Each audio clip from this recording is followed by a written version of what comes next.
There you go. A cough to begin. It was just badly timed. Just as I hit the start button, I need to cough a little bit there. So I think I may have caught the ragged edge of that one. All right, and I believe yes, we were hunting down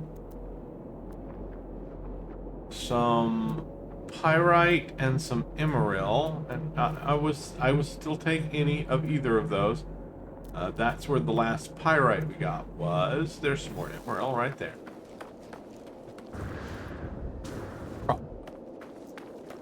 Either there's emerald there, or that's where we got emerald the last time, and it'll be a big ass hole.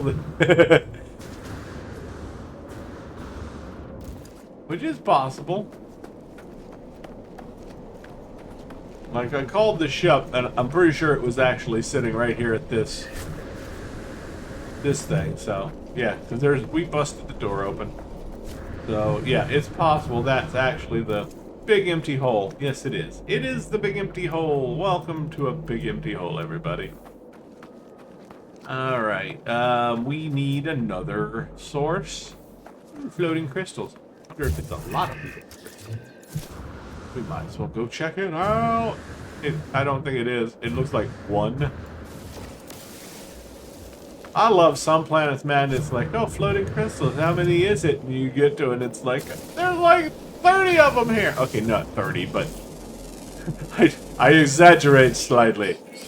But I have had a lot show up at one time on some planets. You just go, floating crystal? Oh, okay, there was 2 or 3, but then you get there and it's just like a whole field of them. And it's like, whoa!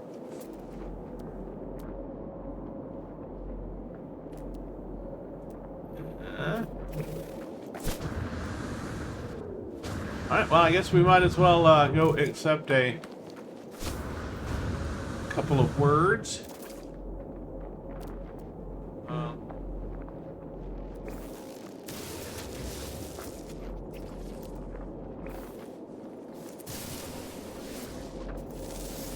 I found it. It's just beyond a little hill. How are we doing? Oh yeah, we probably have plenty of ferrite, right? Here we do. We have more than enough ferrite at the moment.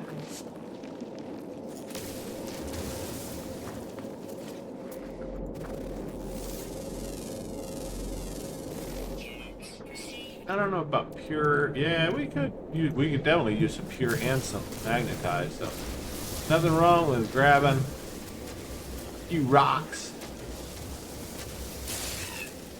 Whoa, that is not a rock. Die, you crazy critter with legs. That's not a rock. Rock and roll, man.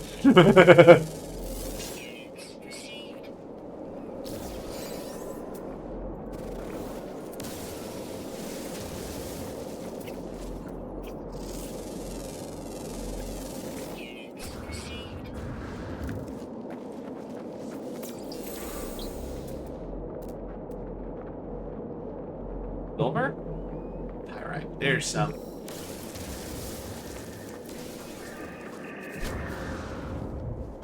I think we can get by with the amount of emerald that we have, but we need more pot. Actually, no, it's not emerald, I think. It's indium we need more of, because I know that. How much silver do we have? Are we, actually, look at where we actually really need silver. I didn't even realize we were that low.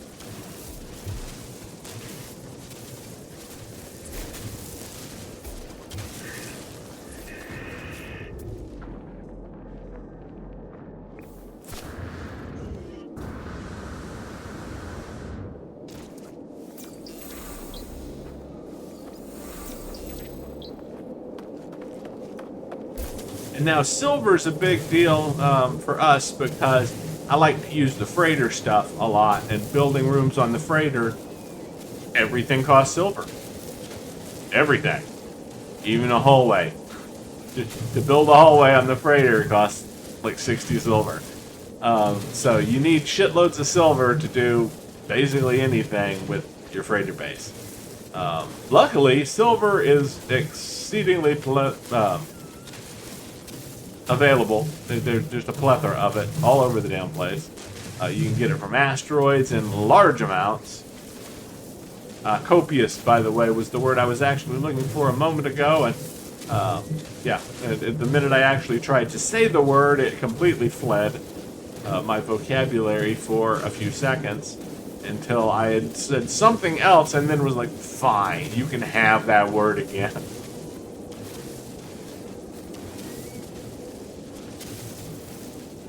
starting to think that my brain is its own very rebellious being, and it's just like, it has something against the rest of me.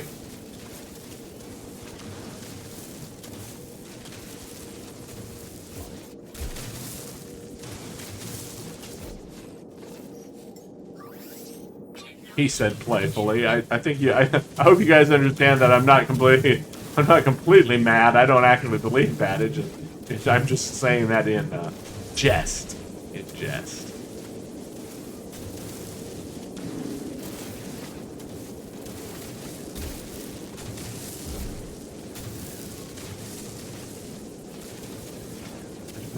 Maybe I could become an internet sensation. Yeah, have you seen that guy that thinks his brain is its own person? It's talking to him.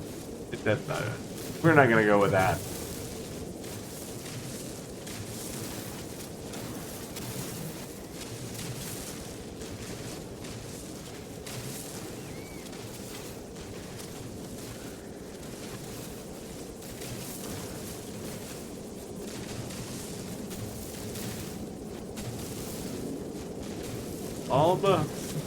Almost there. Okay, so pyrite, 1747. If I remember correctly, we need at least 3,000 of that, right? Yeah, I think that's what I said.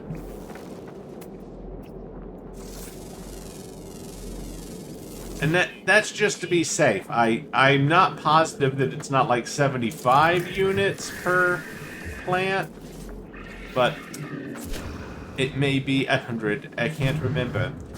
And I currently do not have plant recipes, so it's not as though I can check easily. Better to simply collect 3,000 and be safe and have more than we need than to not and have to go find more later, since we're already on the job anyway. So, Emeril! Oh, shit. That was too big.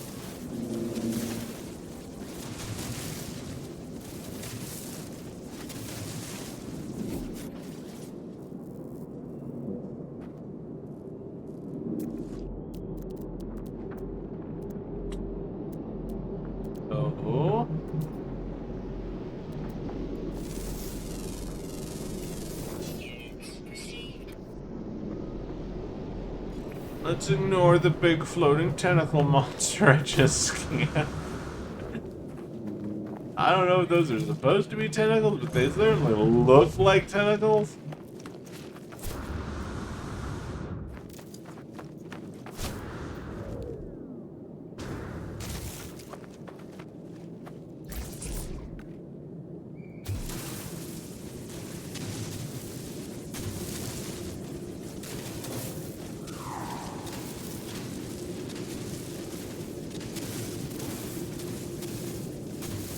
And I don't think we actually need this much emerald, but why pass it up? I mean, normally I would if I had the stack limit, but...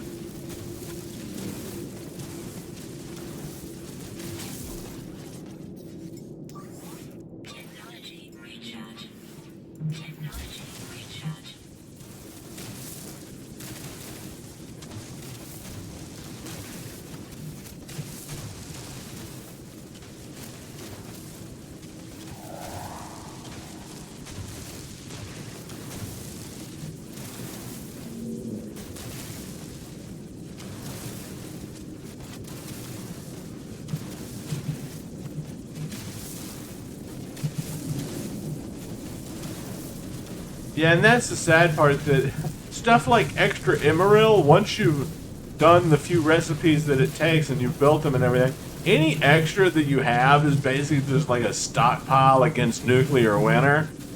Just due to an emerald, it's like, oh, we have an emergency, what do we have? Oh, emerald, we can do that, something with that, right? I mean, yeah, it's just for one of those, and because it's basically useless, after, you know, you've made really the warp drives that you can make with it, and beyond that, I'm not sure that it's used for much of anything beyond those warp drives. I mean, obviously you can turn it into chromatic metal, but we have absolutely no shortage of chromatic metal already. It's not valuable enough to you know, be gathered over indium. Activated indium is, if you're going to gather for money, activated indium is the way to go there. And if you're going to gather that for money, this is not the way to do it. You'd be doing, yeah, this would be, this would be crazy. No, you'd set up a mineral extractor, or 50.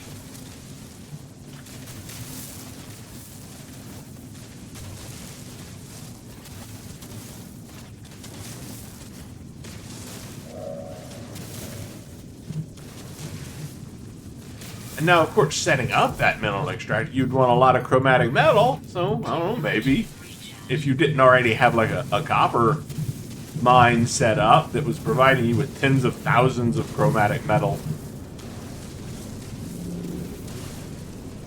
you know, that you know, could already use.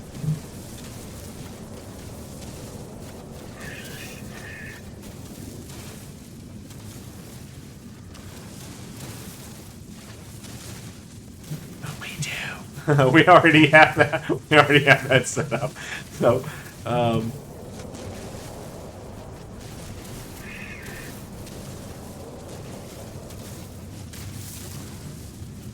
and having access to all of that would not have been affected by our stack size limit either, by the way.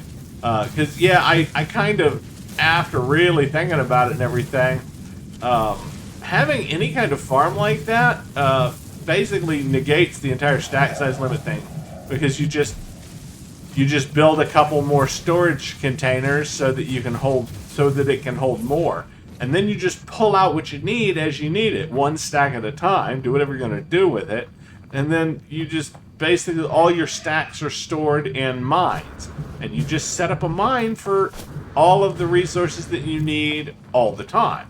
Like, you build one mine for your rusted metal. You go to one of these planets, we've seen like at least 3 of them that have rusted metal. You set up a mine on it.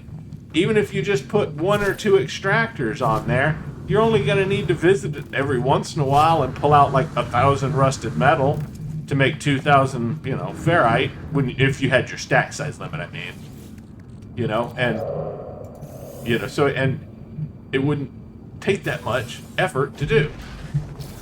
It also wouldn't take that many resources. You just have to mine, you know, 2 or 3 stacks of a certain thing, so you could build the mineral extractors, and yeah, and then you'd be set to go, you know, and everything. So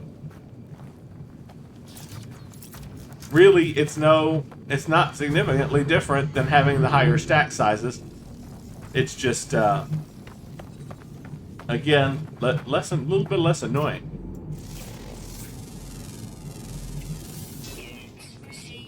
mushroom anteater. We still need. We don't need emerald. We don't really need any more emerald. We got 2230. That's enough. But pyrite is proving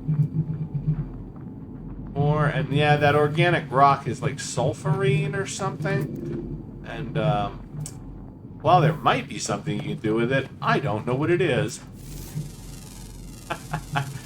I'm sure there are products that you can make with it.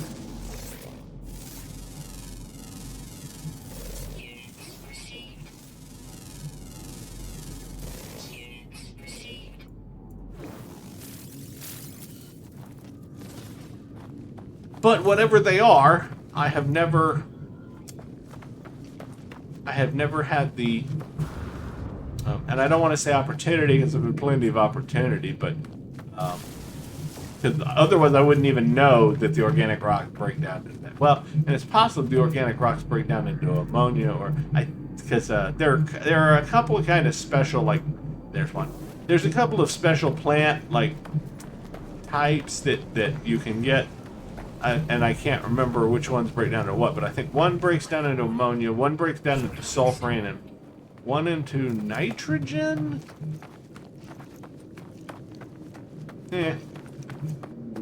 Don't take my word for it exactly. I just think I remember that shit.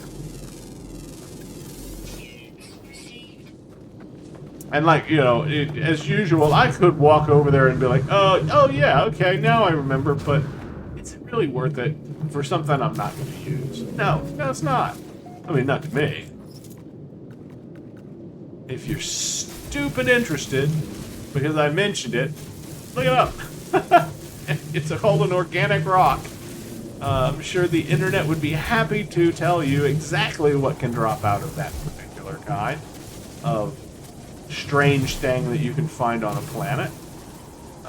But I will be honest with you, neither nitrogen or sulfurine are particularly useful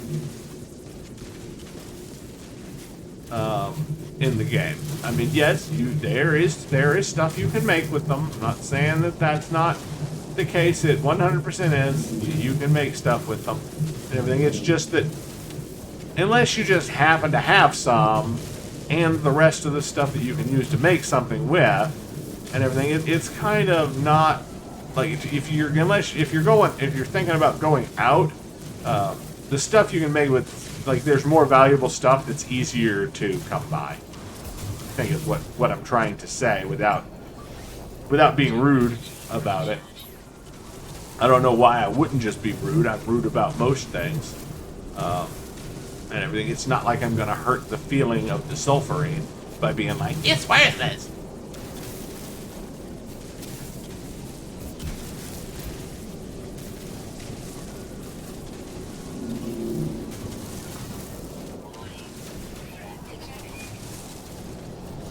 I believe we were about to be shot at by space pirates. Yeah. And time to jump in a hole.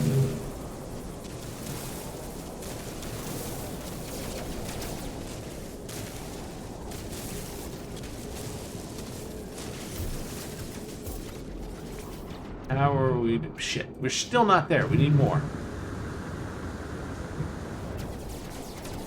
Now, again, are they? No? Okay, I don't see them. They must be attacking a building nearby rather than us directly, thankfully. Because that means I don't, well, I wouldn't have had to go after them anyway, because we're so far from our ship, and I'd have to call it, and it would have to come and land, and then we'd have to take off and then hope the pirates were still there, and it's usually not worth it unless they're actually shooting at us. Personally. Yeah, and as you can see, I don't even see them in the sky. So they were probably already taking off before I even started looking for them. And yes, that is one of my rules, that I have to fight pirates and can't run away from them. But if they just vanish, there's not really a lot I can do. And, you know, I didn't say that I have to, you know, go out of my way while on foot. If I was in a ship, you know I'd turn and go fight them. I have done it every single time, and that's fine, but yeah, sometimes they appear, and it's just not worth it, because every time I've tried to do that, by the time the ship gets here, and I get in it, and take off, they're fleeing, or have already fled, and I'm like, well, that was a waste. Time and launch fuel. Alright, let's hope this one's big enough to finish us off on the pyrite front.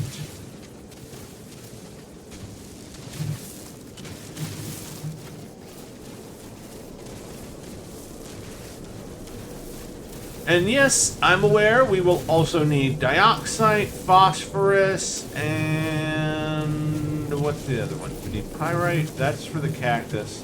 Frost is for the dioxide's for the frost crystal plants. Well, indium, because that's for the albumin pearl ones, I think. You know, and now that I'm thinking about it, I think emerald does come into play on one of those plant types. I don't remember which one though.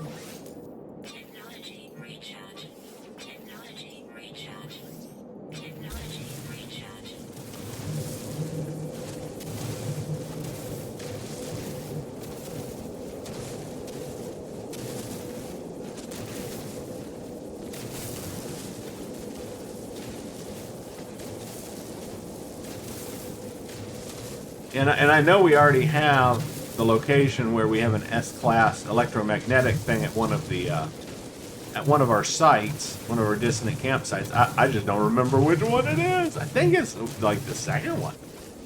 So I think it's like number 2. And of course, whenever we get ready to do that, that's where we'll build our plant farming operation.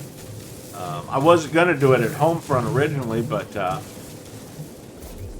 you know, I think we can just leave our mines on that system, in that system, and we'll build the farming operation at the other camp.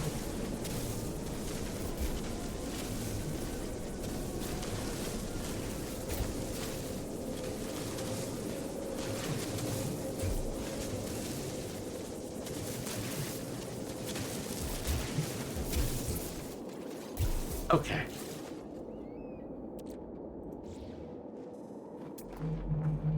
I'm tempted to say that's plenty. But it's not 3,000, and if we need 3,000, it's not. Come on, just one more little tiny speck of pyrite. Why is this so hard to get at? There we go. How about that one?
And there we go, 3,000.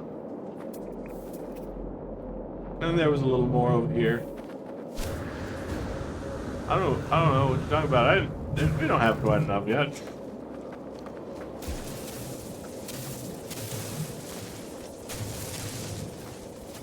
Did someone say I was going overboard? Just because it's right here? Well, maybe.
Shrinking,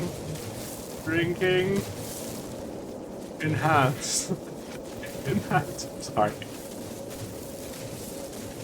I know that's not the same thing, but it's just what occurred to me. My brain is just going, ah, yes, that's like that scene in every enhance. There we go. We got it. We have it.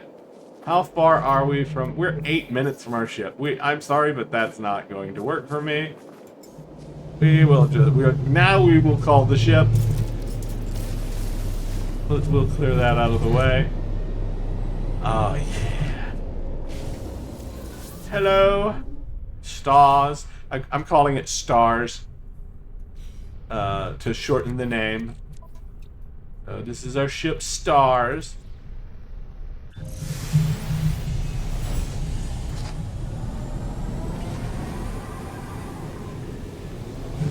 Alright, so we are off to find phosphorus now, I believe, which we need to... I think our best bet is to just look at the systems we've discovered.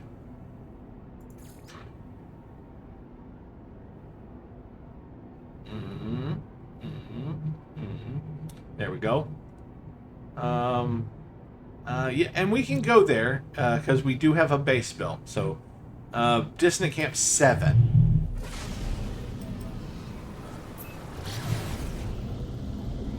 We can't go to the station without paying for that, but as long as we don't go to the station, we can go to the system. Where we will probably get scanned. But, oh, that reminds me. If we do get scanned, we can attempt to deflect it with the number 6. Scan 6. Scan 6. And it probably will take 2. Usually it doesn't work on the first try, but it usually will work on the second attempt to deflect.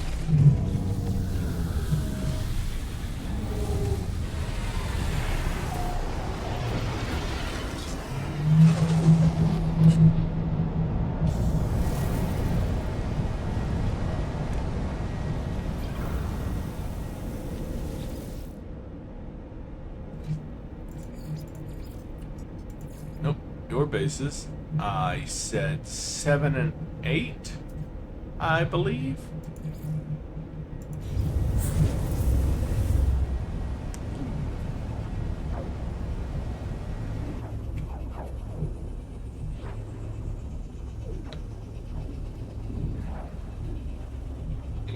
Teleport. It's taking forever. There we go. Yeah, and I keep noticing when we get done, we'll have another thing of wheelbarrows to, Luke. clearly. We'll have to do the full round of wheelbarrows if we want to get the most out of that. But I wanted to do this first. Take off. It's definitely not on this planet. I'm pretty sure it's not on this planet.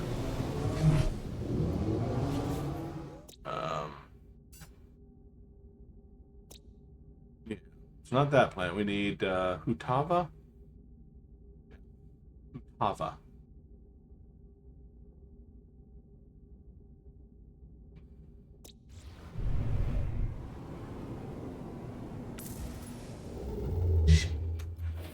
Shit.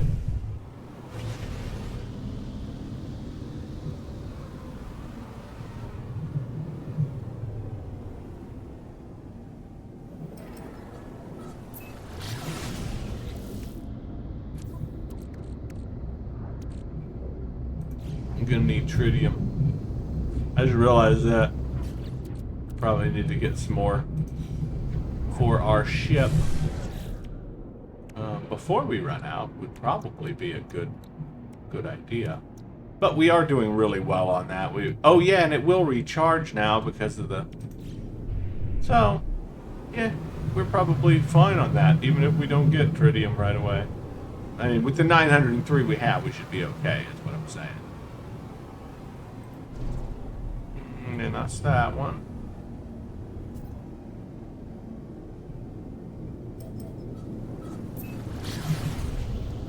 There it is, Hutava. It's a little phosphorus. Trader, probably. Yep. Ship in destroyed. Nope, he's not a trader. Well, he is a trader, but he wants us to give him something to repair his ship. The communicator image sputters, the signal weakening rapidly. Trader Vascuvas's ship appears to be in urgent need of repair. It may not last another warp. Offer to repair. The life form's eyes widen with gratitude. They give me what they can spare before departing to repair their ship. We're such good people.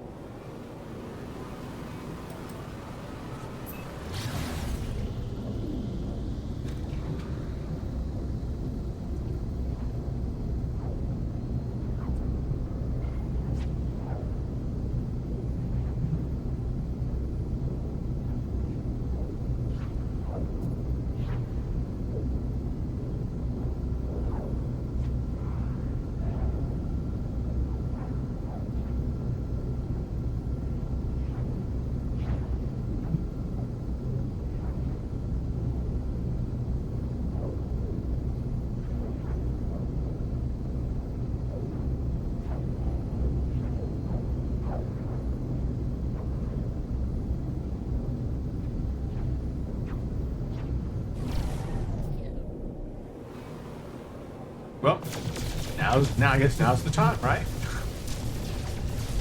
When you come out of warp and you're literally in an asteroid field.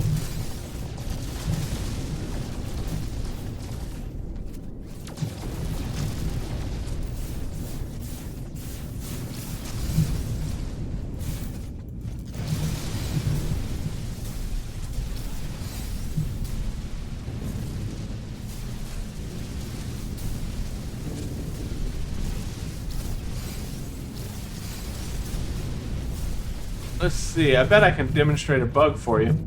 Now, keep an eye on our heat gauge. This laser should be able to fire until it overheats before it stops.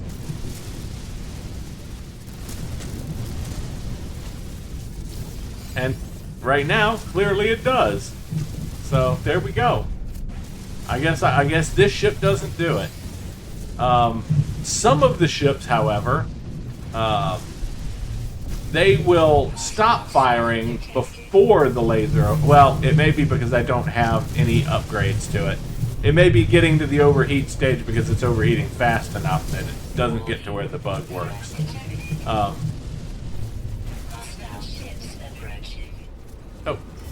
we're being...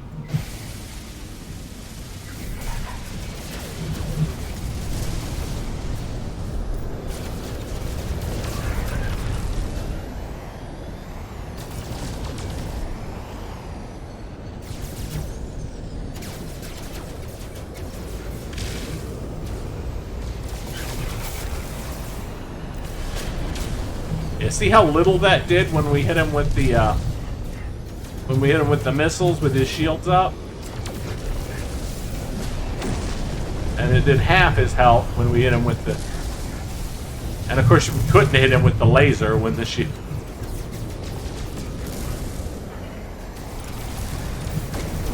There we go.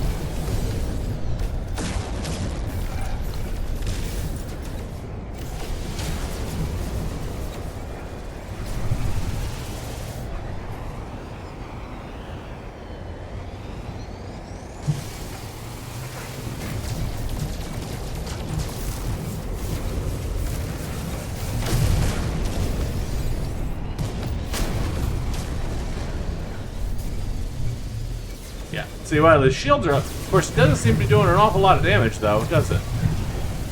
With the laser. But that's not really what the laser's for, is it? The laser is to recharge our shields.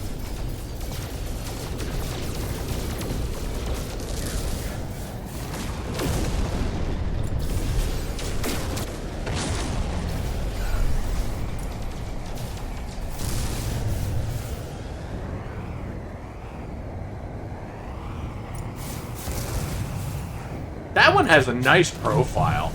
I believe that is a science vessel, actually, or an exploration vessel, I guess.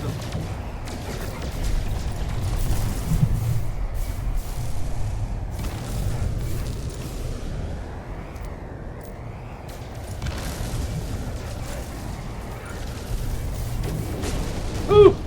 Okay. So now, I'm not sure if those were just especially difficult to fight, or if our ship is or if I should feel like our ship is underperforming, because that was an awful. It seemed like an awful rough fight. I think maybe it feels like it's underperforming because we don't have I don't have any upgrades really installed for everything. We'll have to see once we get everything fully installed. But all of the stuff is in. And I guess I'm just used to having upgrades for everything, for all these weapons, and I'm just like, yeah, they seem to be doing almost nothing. I mean, it's not like we were in danger, it just, the fight lasted longer, like it took a lot longer to kill the guys. I did notice, though, that we were able, like, this ship is significantly more maneuverable than the hauler was. Like, it was following the ships better.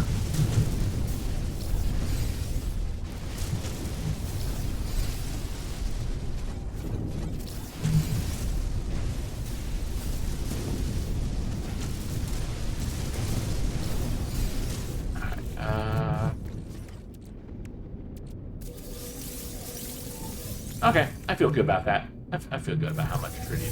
1,600. That should be more than enough to keep us flying for quite some time. Okay, so we need that black and colored planet there. That is somewhere nearby. I guess it makes sense that it's blackened. It is a fiery planet, supposedly. We're in atmosphere, so it should fold in our sails. Yeah, there we go. Just takes a second.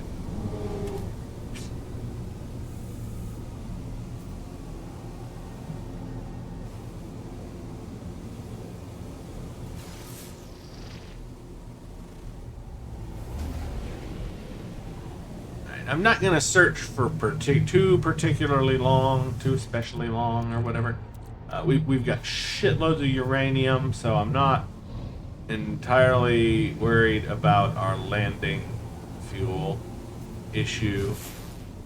But I did kind of want to look for any red circles on the ground, so at least we can land near one of the deposits.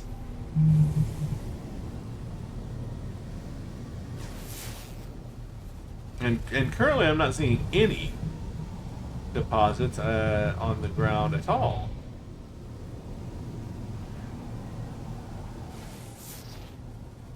And if you're wondering, yes, normally you see a little grid pattern if there is a deposit on the ground near wherever it is you're scanning from in your ship. But sometimes, all right, we're just going to see. I now I see one, and it didn't light up. It's right over there. But we did. I think we did get lucky because I believe there's one.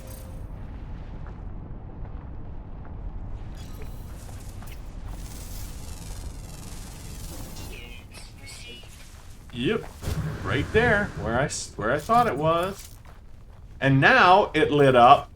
And normally it does light up from the sky. I'm sure you've noticed them do that before when we were flying around. You sometimes see them light up like this. We're out. We're out!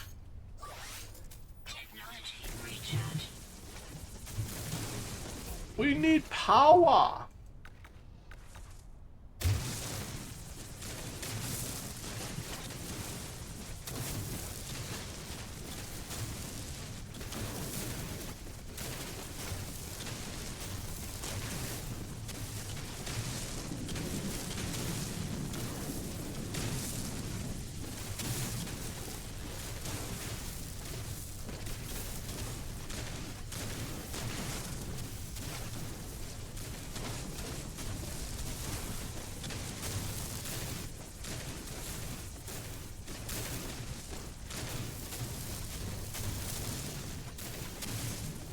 And so, and now uranium, we need one of the reasons I got so much of that now, because when we were on a planet with uranium, I gathered a whole bunch, because I know we need uranium for gamma weed. And of course we need dioxide for frost crystal, but I haven't been back on a frost planet for a while now. So I haven't gathered any extra of that. But yeah, so we need that, and then, I think the cactus is the hot planet, but for some reason that's pyrite, I'm pretty sure, instead of phosphorus, which you would have thought would be phosphorus, but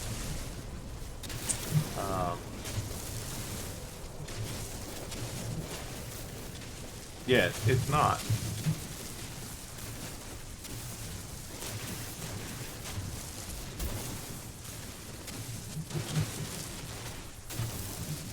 I think phosphorus, I think one of the planets does use phosphorus, I just don't remember which one.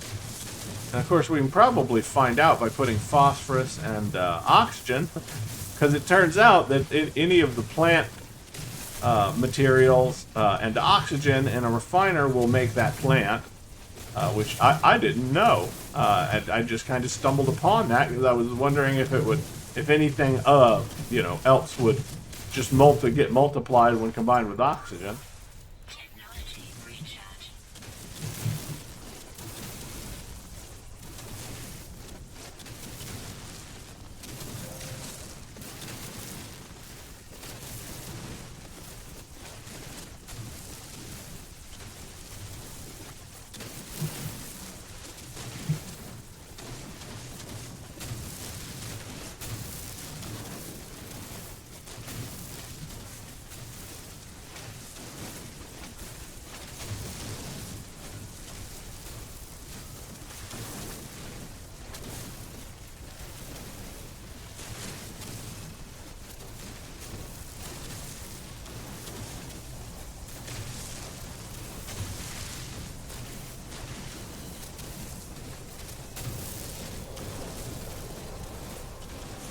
Yeah, and now, one of the things is that growing the plants, which I always end up doing, I always end up building a big farm to grow the plants in the dome things, and everything, but frankly, it actually is extremely inefficient.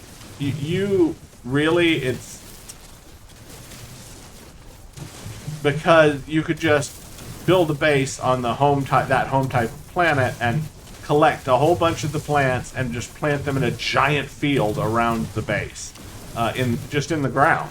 without building all of that, not needing any power or anything, and then just visit that camp and pick thousands upon thousands of plants, you know, if you wanted to, you know, without all the cost and, you know, plant limits and all that of building the greenhouses. But it is inefficient but convenient. So, and for me, I feel like the convenience is enough to warrant it, because, you know, having any type of plant that you want right there available, and, you know, because of the growing times of the different plants and everything, it's good it's nice to have, you know, at least 2 of every kind that you can, and just, you know, let time pass, and whenever you need it, you have it, is all, you know. It's just, that's just the way I feel about the farming thing. But realistically,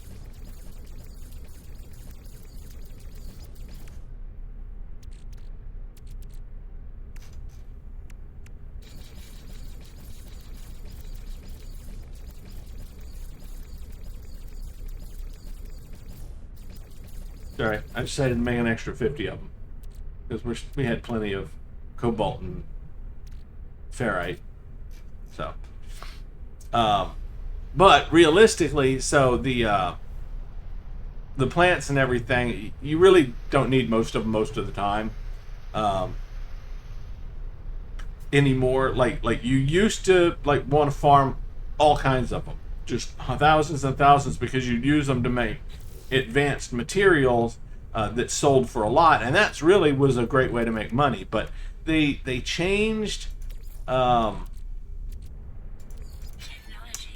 They changed the markets and stuff, and what sold for how much, and, you know, and now, even though the prices for that stuff didn't change a lot and everything, the better way to make money is really the Sentinel ships. It has really become the 100% best way to make money, because if you really just concentrate on it, you know, farm yourself like 100 of the dissonance mirrors, run around, grab them every time. You can just keep farming the ships, just one after another, and it really doesn't take that long to farm one of those ships if that's all you're doing. If that's all you're concentrating on, just get to the ship, get the brain, get back to the ship, do another ship, get to the ship, get the brain, get back to the ship. You can do each one in like maybe 5 minutes, unless they're super duper far away from each other. You know, and everything, and so, and each ship is worth basically minimum of 20 million. Yeah, you can get ones that are super rare that, you know, are cheaper than that, like 16 million, I think, is one of the lowest we saw, and everything. But it averages out to be a lot more than that, because you get other ones that are worth, you know, that are valued at, you know, 30 or 40 or even 50 million, and that's just for C class. You find an S or an A class, and, you know, they can get much higher in price than that. You know, I've had S classes that broke down for as much as 90 million. You know, that had a good number of slots, and, you know, and be a natural S class. So, and of course that was before they fixed the bug. You used to be able to get the ships to respawn. And I don't know how it happened, but you know, if you just visited enough systems and everything, you could come back and the ship would just be there again, and then you could loot it another time. So, you know, I used to do that, and I'd just check every few hours. I'd just go and check, and the ship's back, and I'd be able to get it again. And I absolutely knew that was an exploit, and I didn't care. I didn't care at all. Because, yeah, I mean, it makes it more valuable. I'm getting a more valuable ship, but I could have spent that same amount of time, really, to go get a different ship, and I still would have, you know, been able to sell it and break it down and all that kind of stuff. It just made it faster. Again, faster, not easier, really. So.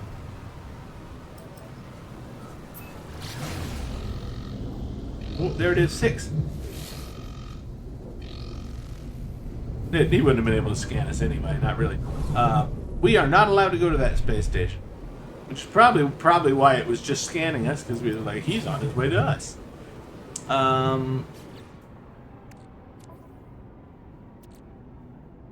You know, I left the planet, and we did get enough phosphorus for what we need, and that's fine. So that's fine. We will get more phosphorus later, when and if we need it. Let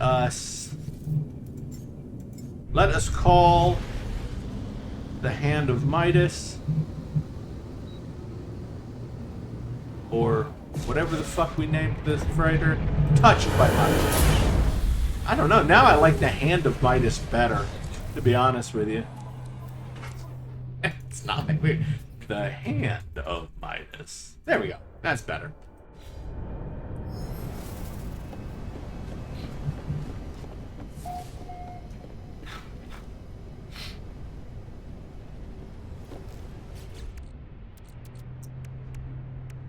Alright, so now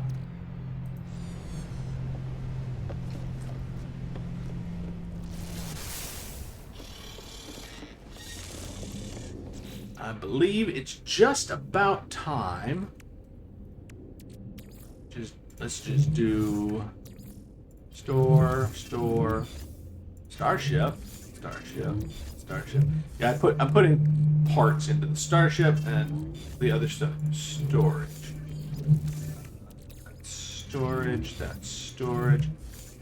That's storage. Okay, so I do want to do this next thing.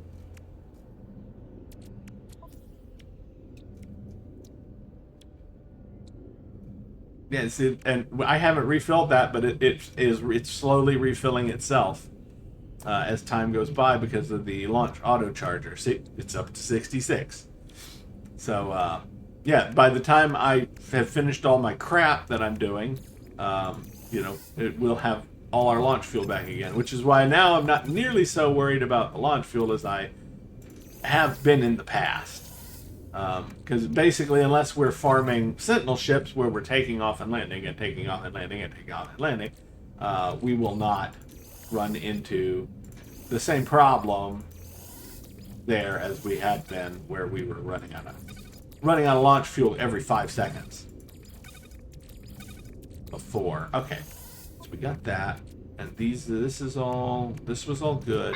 All right, so what we are doing is we're gonna take that, put that in the suit, and we're gonna take those in the suit, and we're gonna go ahead and open these.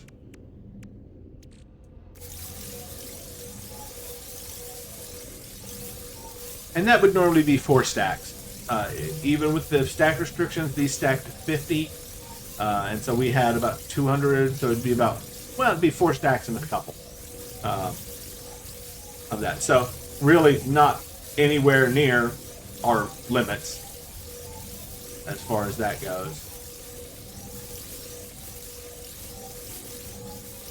Though I have to admit, what they open up to is decidedly convenient, because normally these only stack to 10, and now they're stacking to 200, so when we open them up, I don't have to rearrange all of the stacks so they're in order, so that all of them are together. They're just all together in one stack, which is just awesomely convenient.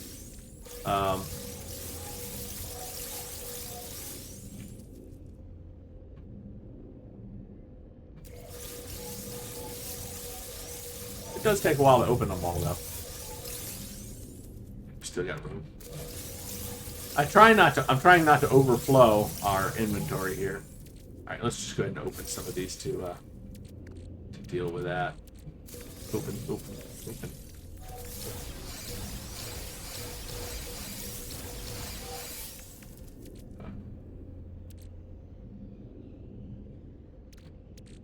Ooh, we've gotten some more indium. I was gonna say, I think now we have enough indium to build our indium drive for our for our freighter. We don't need indium to build an indium drive for our ship. We needed emerald for that, which is why we got the emerald. in the first place. Freighters are different. You have to have a ship's drive to get the mineral to build the freighter drive, but there we go. Now I know we have enough indium to build the drive because we just got more. Now we have almost 500. But that reminds me. So, did we buy that drive package already? I know we have the emerald one, which is right there. Yeah. So, yes, we have this. We have this. Bam, bam. There we go. And we will put that away. We might put it on a different ship or something later, but for right now, we don't really. It doesn't really. It's not really going to help us that much, I don't think. Versus, yeah, put that in the same. Now, if we put the emerald drive over here, it might, but we want those spaces open for our, yeah. Our upgrades that we're about to open, because as you can see, we have stacks of upgrades, and then of course we have all of these that we opened that returned a bunch of our money, but we're not going to sell them. All of these artifacts are going to be donatable to the Explorers Guild, and of course by the time we actually donate the stuff to the Explorers Guild, we probably won't need any of the free stuff they give us. But I like to do it anyway, because I like to be like, they love us. The Explorers Guild loves us.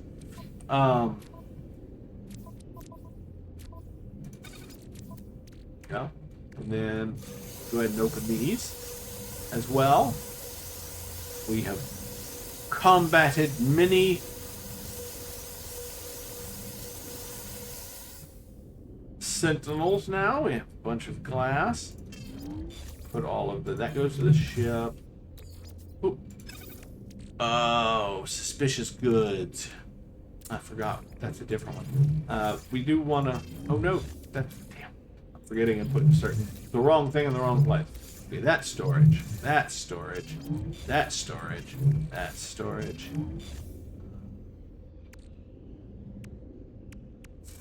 Okay. Oh no. Don't do that. Ooh, we got a bunch of repair kits. I like that.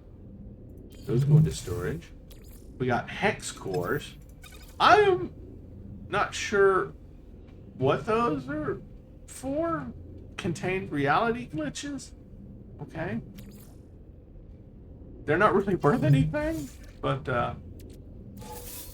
glowing minerals are. That goes in.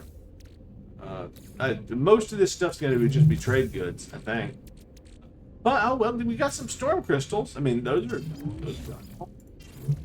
We got a bunch of defense chits, which are not really particularly valuable. We got some living pearls. Well, we got a living pearl. Okay, so, nothing particularly super with the goods, on the goods thing. I think we got more valuable stuff from the other. Alright, so, phase beam first, right? Yes. Alright, so phase beams.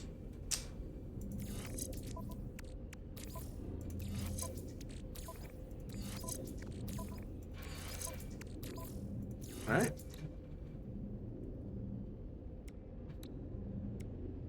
Alright, none of these, they're all relatively good, but none of them have, we want ones that have both stats.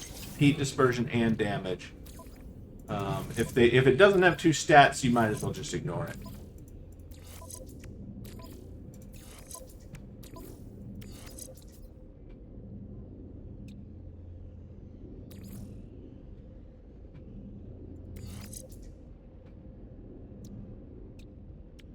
So for now, we're going to keep those as two possibles. I know they don't have two stats, but combined, they're not bad.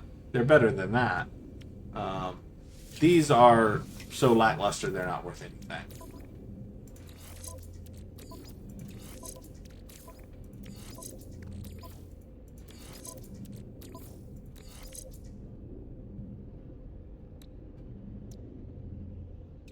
Ew. Well, we are getting unlucky on these, aren't we? Come on, 2 mediocre ones would be okay with me.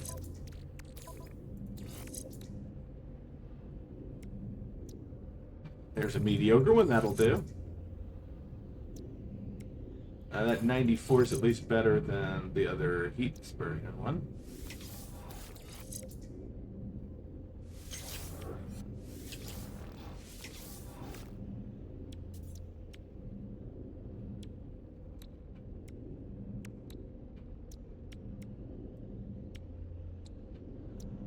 Right now, I'd just keep all 4 of those. Okay.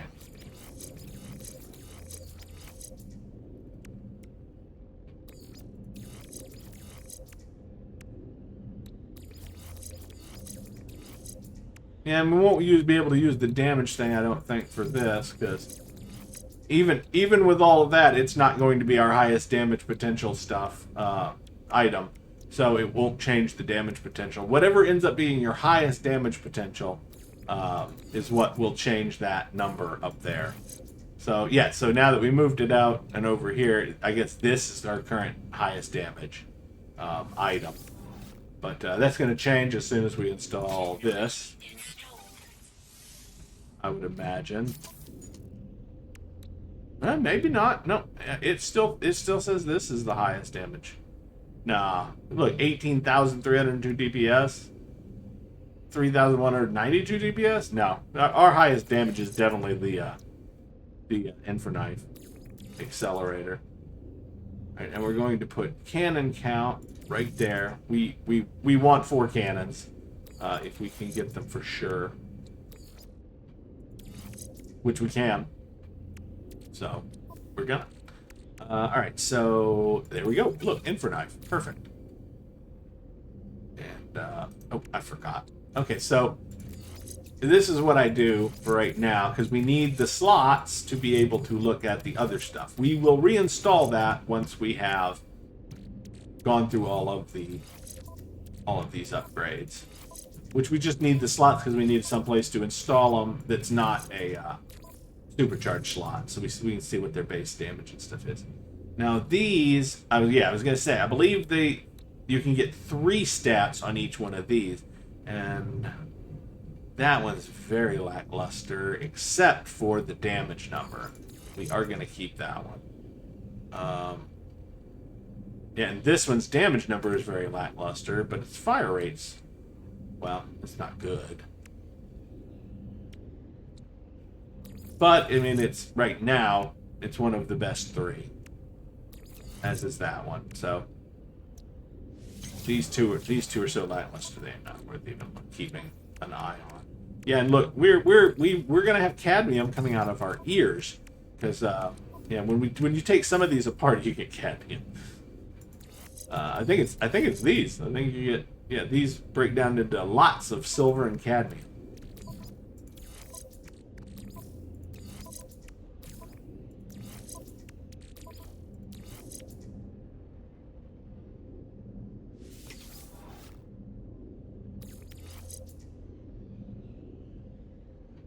The fire rate's good there.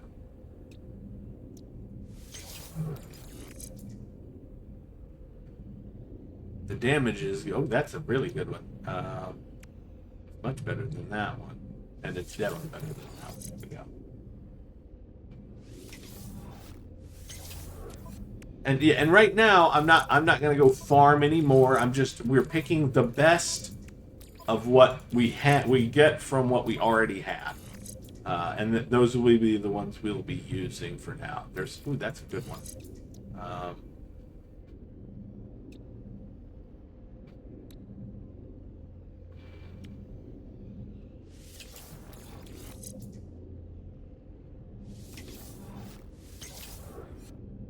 6, 14, 12.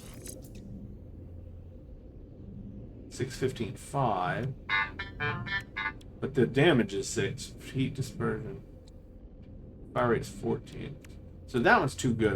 I don't think we're gonna get rid of that one. Well, no, the fire rate's real low on that one.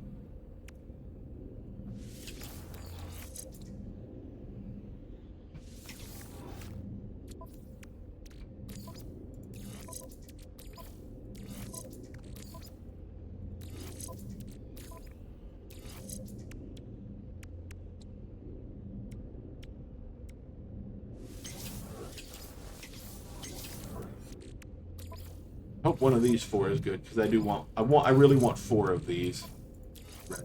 3. I will find something else to dump to. Ooh, there we go. There we go. 4. Yeah, that'll do. Actually, that one belongs there. There and there. All right. Wasn't it 409 or something like that earlier? Yeah, I don't think that's correct. I think there's something weird going on there.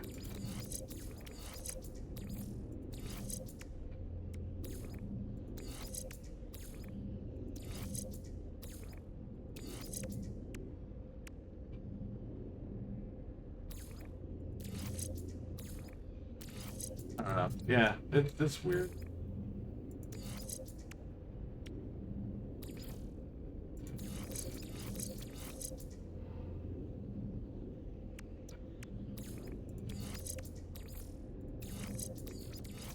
And all I'm saying is I don't know how these numbers represent what's actually... Because sometimes they change and you can kind of get a general idea of, you know, the effect of whatever it is you're installing. But not always. It's not always reliable. Alright, so not putting any more launch stuff in.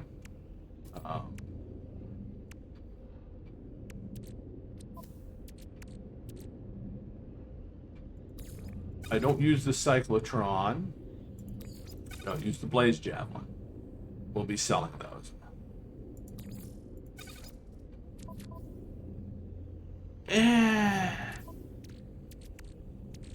Do we have space for the plasma launcher? We do. We do have space for it.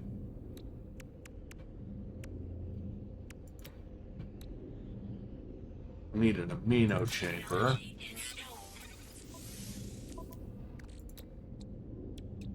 Oh, no, never mind. Never mind. Sorry, we are not going to do that. Forgot. Whew. Okay. Hard and fast rule. Extremely hard, extremely fast. If you are playing on Permadeath, the 2 big no, do not ever put them in your weapon are the geology cannon and the plasma launcher. And that it's fine to use them in normal, but in Permadeath, they do enough damage and they can hurt you when you fire them. If they hit anything that's too close to you. So if you're even slightly not paying attention, and they also can bounce. So if you're even slightly not paying attention, or they hit something that you don't intend them to hit and it bounces back to you, you can end up dead in an instant by your own shit. The other thing that can happen, and did happen to me at least once, or twice, really, is you go to fire, and just as you're about to fire, one of those invisible little spider fuckers will jump at you, and they jump so fast that before the thing leaves the gun, the thing's right in your face, and it hits it right in front of you and kills you both. Yeah, and so in permadeath mode, do not ever use the plasma launcher or the geology cannon unless you want to end your game. Because it will do so. And I was about to make that mistake because I got used to installing those and using them in a normal game that I was playing, because it didn't matter. If you die in a normal game, yeah, you gotta like run and get your stuff back from your grave, but you know, you don't lose your save. In a permadeath, if you make one mistake because of that stupid plasma launcher, your game's done. And you got to start over or give up on the permadeath thing. So don't install it. Just don't. Just don't go, oh, I can control it. I can make sure I'm far enough away. I thought that several times and then ended up getting murderized because they go invisible. That's the problem. There are certain enemies that can become invisible and you don't know they're about to jump at you until they're jumping at you. They're suddenly right in front of you and you're dead before you even know it. Because that plasma launcher, even unboosted, is enough to just instantly kill you. No matter how tight your shields are. Because I was maxed out when it killed me. With all my shields and everything. So, just don't risk it, would be my suggestion. Alright, so the positron, that's the ejector, that's the positron. You know, we're going to go ahead and get, and get them, and we'll put them with our, because if nothing else, we can switch the weapon set out, like when because it was working pretty good for stuff on the ground. Alright, so that is, and I don't know what the maximum, but I do know obviously that a 3 is, one with 3 stats is obviously going to be our go-to, because that's what we're getting there. So we will, anything that has 2 stats, unless they're really good, yeah, we'll skip. Damage 2%. Damage 1. It's looking like the damage, I think the heat dispersion is going to be our big thing on that. So heat dispersion and fire rate's fine. And I guess heat dispersion and damage. I mean, just as our best 3. That's our best 3 right now. And look, those break down into cadmium and silver as well. It's looking like a lot of these break down into cadmium for some reason. I mean, it would have been convenient to know that a long time ago, but not that it helps you. Ooh, I believe that may be a perfect one. Come to think of it, I mean, looks like the damage percentage is not high, but that I'm betting 10% is the maximum you can get on these for those 2 other stats. So yeah. These aren't particularly good, but I think, let's see. Damage 2, heat dispersion 8 is better. Oh, sorry. That was the one I wanted to get rid of. Okay, so of these, 9%. I mean, that has the highest damage you can get, and it does have an 8% heat dispersion. And I'm not really worried about firing faster with that one, because firing faster just means you're going to overheat it faster. So there we go. That's our 3. That's our 3 for now. You know, we might get more later, but you know, and get better upgrades. But 2 of those are pretty good. You know, with the maximum damage, and that one's got maximum everything, but that one's lower. It's fine. It's fine. And so for now, they will go over here with their compatriots. Viva la revolution!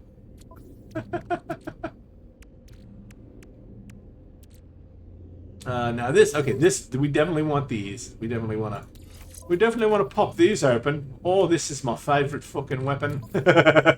This is my favorite weapon in the whole game. Right here for the...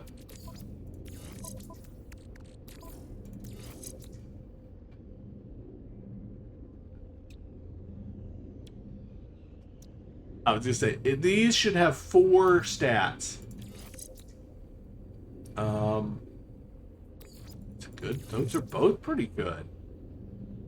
I mean, that one is low. It's on the low end, but that one's very good. But at least they both have 4 stats, and that's not too bad. The rest, these are not worth. They're not worth leaving in there.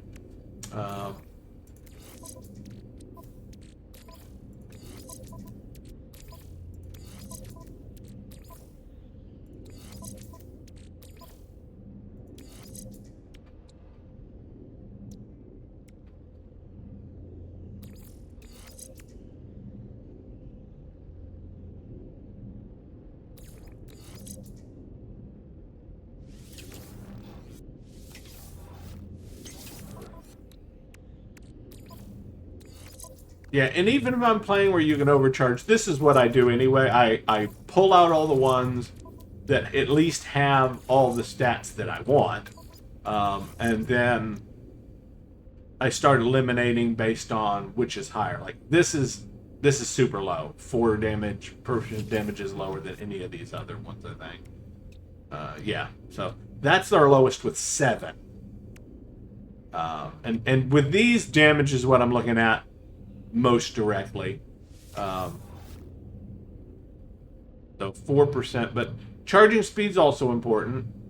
So let's see, 7, 4, but this one's got 42% charging speed, and this one's only got 6. So this one's going to have a much higher DPS increase than that one. And of course, we'll replace it if we get one that has a significantly higher damage.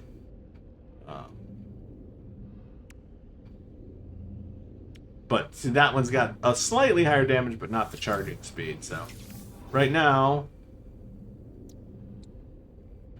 yeah. So unless we get one that has 12 or more damage, these are all good. We could change that one out if we get one with really great charging speed and better damage, or even slightly lower damage, I suppose. Sorry, but we won't because we only have one left. So right now, those are looking like our 4. Ooh, we can keep that one.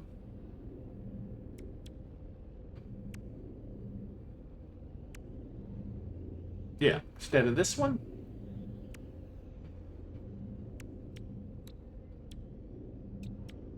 I don't know.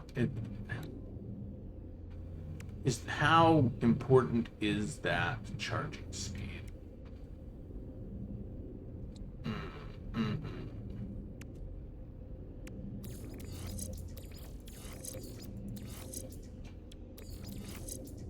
I'm tempted to just go ahead and keep all of these.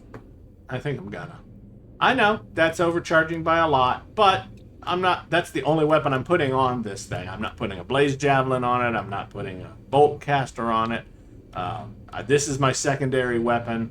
This is my lightning laser, and that's pretty much all that's going on this thing. So, according to my rules, I could, I'm just replacing every other weapon that and its upgrades that I could be putting on here with this one. Yeah, and that's what I said, before, is that, I'll use that, and I'm still not at 6. That's what I said my limit was. 1, 2, 3, 4, 5. So I can have even one more and not be breaking the rule that I set. As I argue my point to clearly be overpowering which, I mean, look, 81,000 damage potential on the weapon. It's completely insane. And the thing is, even with that, it still doesn't one-shot everything. Yeah, it's powerful, but it's not as powerful as you might think it is. Okay, so let's see. The 4 best that we have are that one, that one, that one,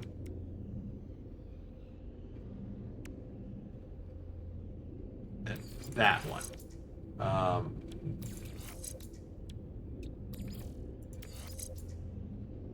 Yeah, and yeah, and it went up. 195, 480, 189, 194, 213. I think that's gonna have it right there. We can move some stuff around and see if 214. Moving these isn't gonna change anything. And I'm pretty sure that if we did, yeah, that's actually gonna take a lot of the power out of it. So I think that's gonna have it. Yeah. So there's your layout right there. Then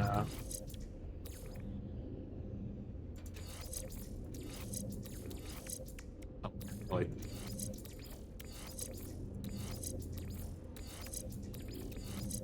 Now I feel like it's. I'm sorry. Am I am I going a little far with the with the layout that's obviously not really as important as I seem to be making it out to be? It's not. Like, these don't matter, but I feel like I have to, like, if I can make a square, I have to.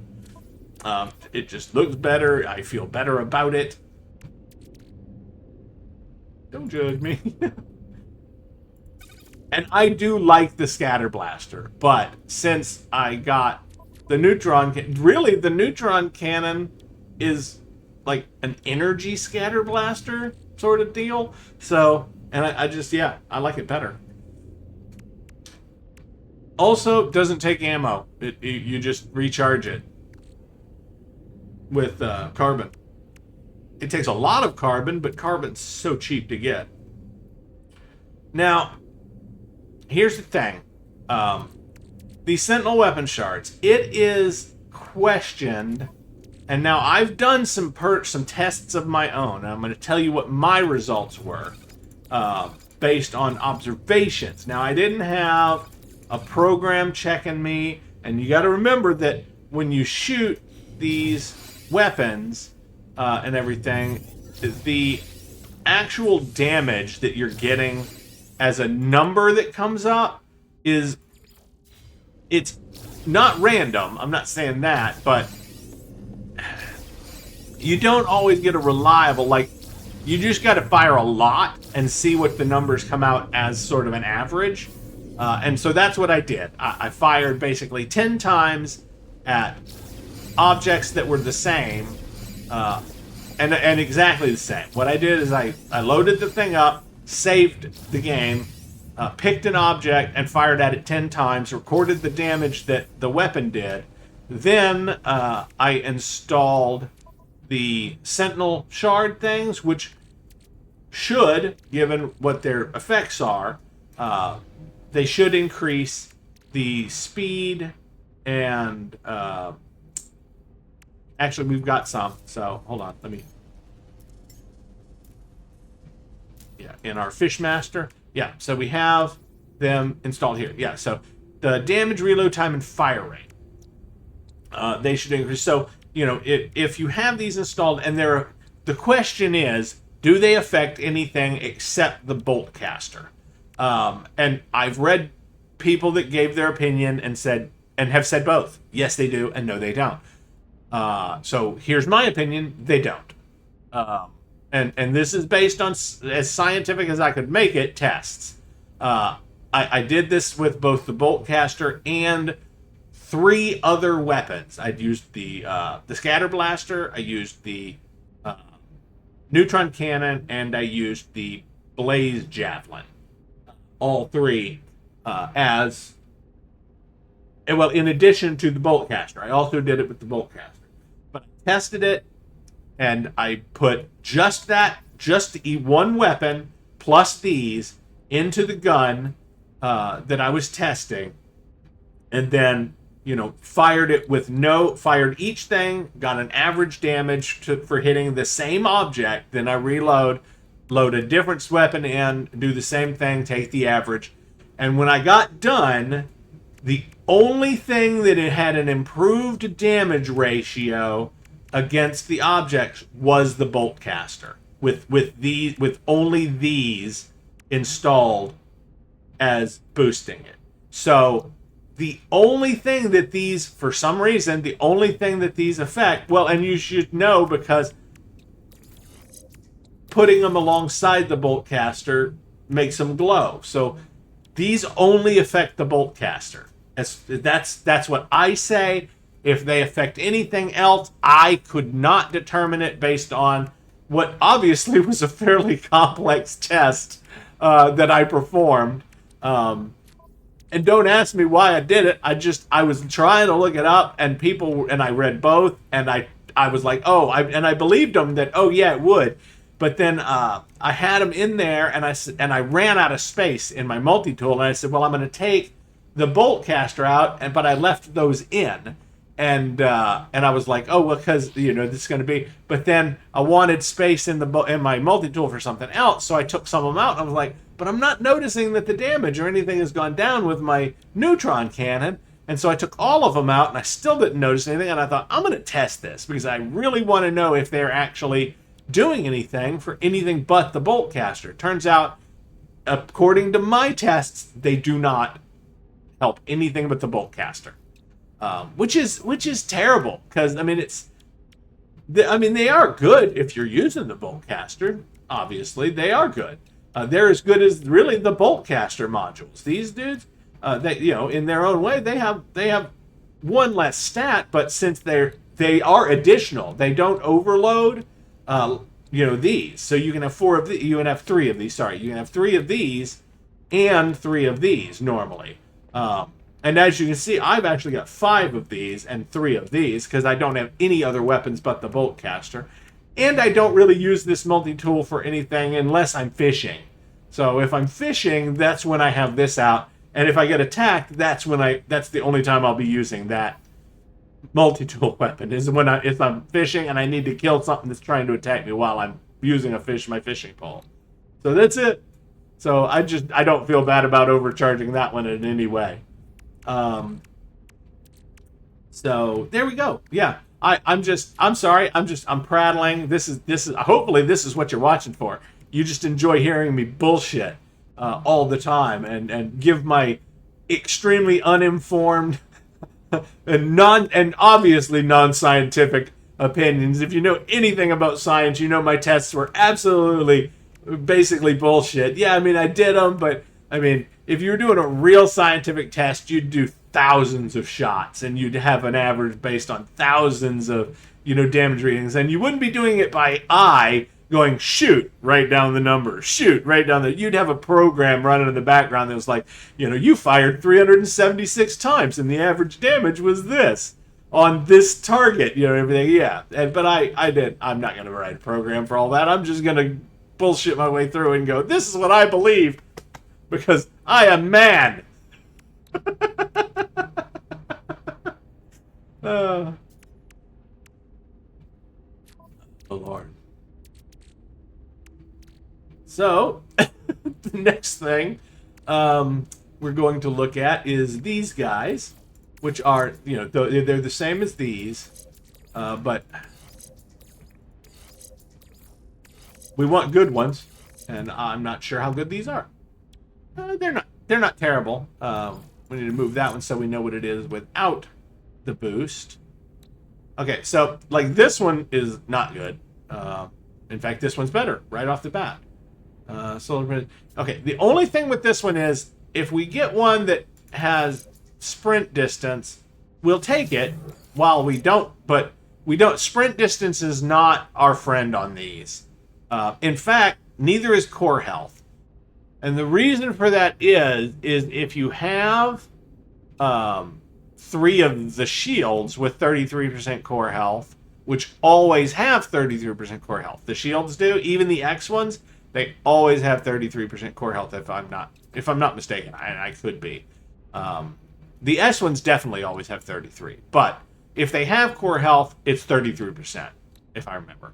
So anyway, if you have 3 of these and you have 3 of these that have core health, you're above the maximum core health you can have, I believe. Or something like that. I don't know. Something I read said that, and so I believed it. So I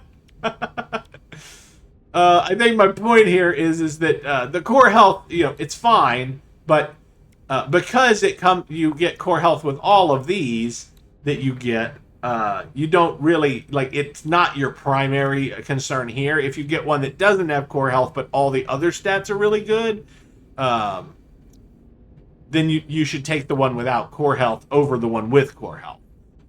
Really, what you want on this one is shield strength. Is like one of the primaries. You want all of them to have shield strength if you can get it. So like this one's great. Fuel efficiency is also really good. But the fuel efficiency is this. It helps this. So I think the best ones, if you can get them all on one, is life support tanks, solar panel power, shield strength, and fuel efficiency. The perfect one would have those 4. Solar panel power, fuel efficiency, shield strength, and life support tanks. In my opinion. But that, again, just my opinion. So this one's actually equivalent to one of these. So it's not horrible as far as taking one. But right now, all of the ones that we have are kind of better in terms of everything but shield strength. And we still have a lot of them to go through, I think. Or several? Where are they? No, we got 5. I'm going to keep that. I'm going to stick it over here as a potential alternate. None of these are worth it. Because that one's too low on the shield strength. This one, maybe. We're going to stick it over there. We're going to see what the best 3 we get. And I am going to try to stick with 3 on these.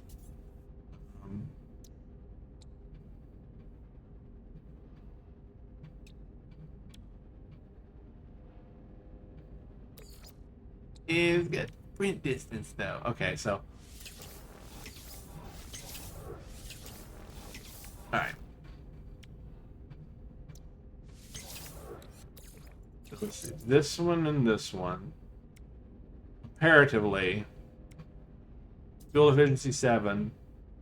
Sprint distance. That one's got shields. The solar panel power is pointless on that one.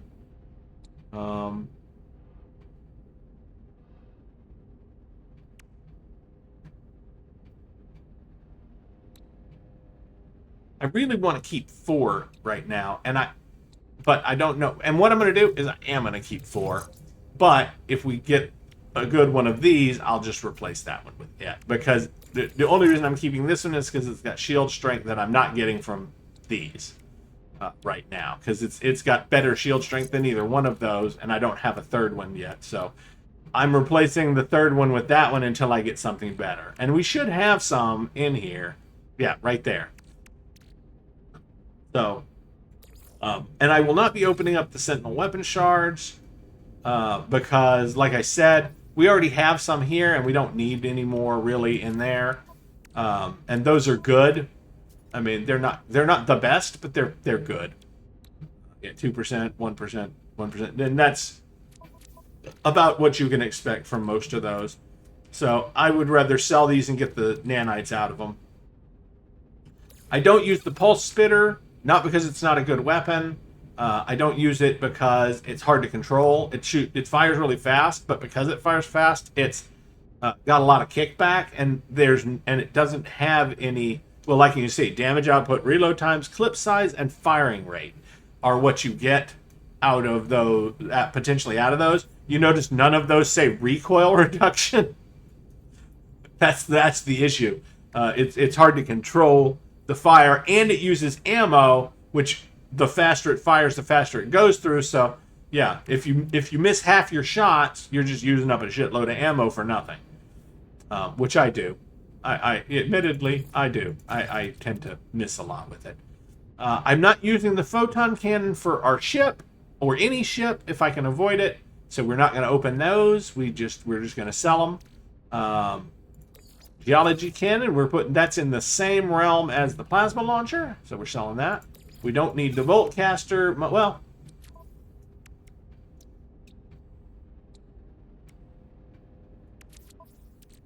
I don't know. Here's my thing with that. At this point, because we're not using the bolt caster really, those modules are really only about 1%. These are good for A-class modules. I think the S-class or the X-class modules at most will be able to get 2 or maybe 3% damage instead of 1, because the bolt caster never gets a huge boost from that. Like the 2 is the highest these can get, and I think they're similar to these to the X-class. So like we could get a fire rate of like 10%, I think, or 11%, something like that on these with the X-class as well. Now, the shots per burst, you can get a lot more of those. But it's just not worth it, because we're not going to be using that anyway, so I feel like it's fine where it is. I'd rather get the other stuff. Now this, we're going to do this. Because we do want... We want hyperdrive. We want hyperdrive on our ship. As much as we can get. And I want to keep any good ones. That one's not good. That one's not bad. Not great either. 237 is low. 319 is fantastic. 320 is the max that I've ever seen. So yeah, 319 is right up there. And of course, as you see, if they have the warp cell, it's always 100%. 195 is extraordinarily low for that. But yeah, 299, and these are 229. So, and that one's 229. So this one's not. Yeah, if it's not even as high as this one, which is right within the range of what that.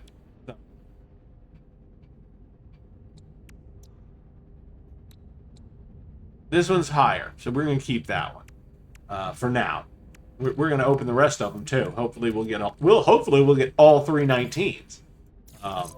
You know, because that's the ideal. 319, 320. For every single one of them, that'd be fantastic. Nope. Nope. Nope. Nope. Nope. Glad I stopped. I almost uninstalled that one because I was like, oh, this one doesn't have anything. We'll just go ahead because we only got one left. We'll just put it up there. All right, so no, we got a lot of those. No, and no. Okay, so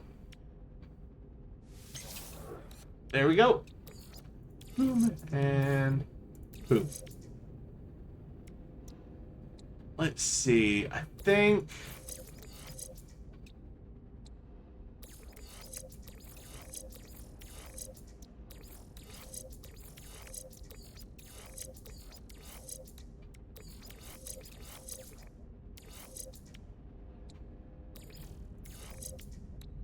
So far, that's the best one.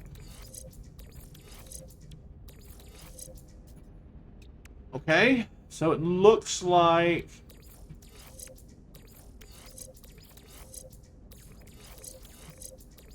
It looks like that's our layout right there.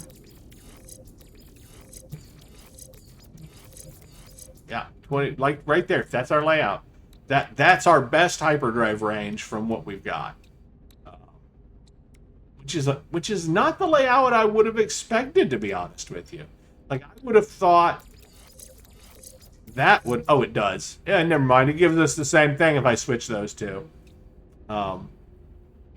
Yeah, but I thought if we put that there and that there, it would have been higher. But we're getting more of a bonus from this than we are from this. So, yeah. And I honestly would not have expected it to come out like that. But it did. Now I wonder what would happen if, because we kind of have the space. Where did I put it? Did I stick it in here? Or, yeah. Because, yeah. 2333. 2233.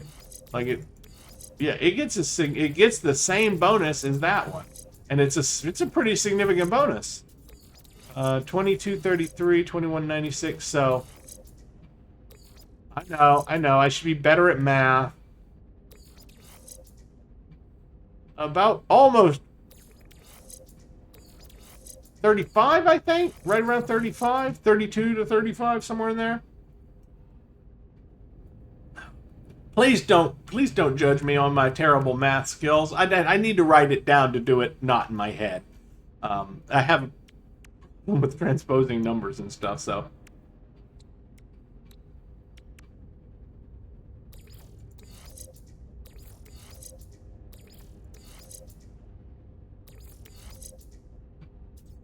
All right.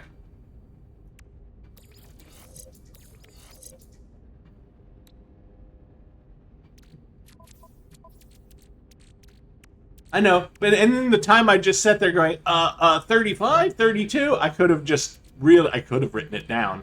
And of course, you know, my floppy brain would have been like, yeah, you should have just done that. And I didn't. I didn't. I just made myself look like an idiot. I do that a lot. You know? I mean, sorry to say. I am more than occasionally thoughtless.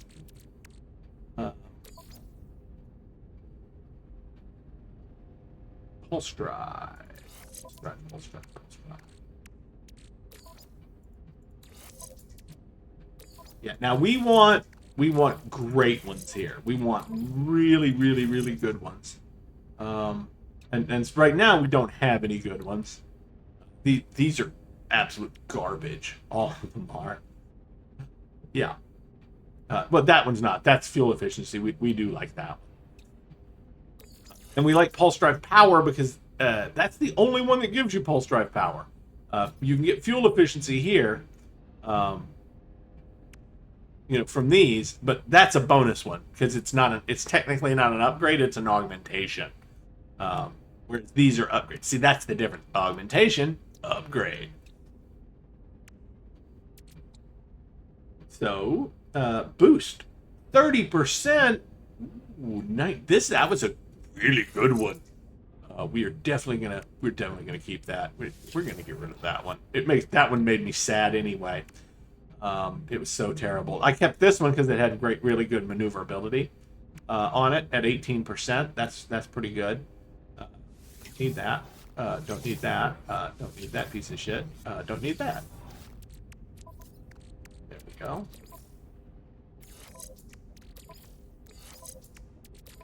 Piece of shit. POS.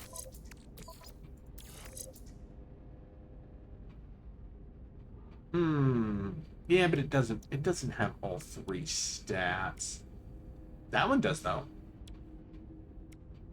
This one's got better boost though. For now we're gonna keep it because it is one of our three best.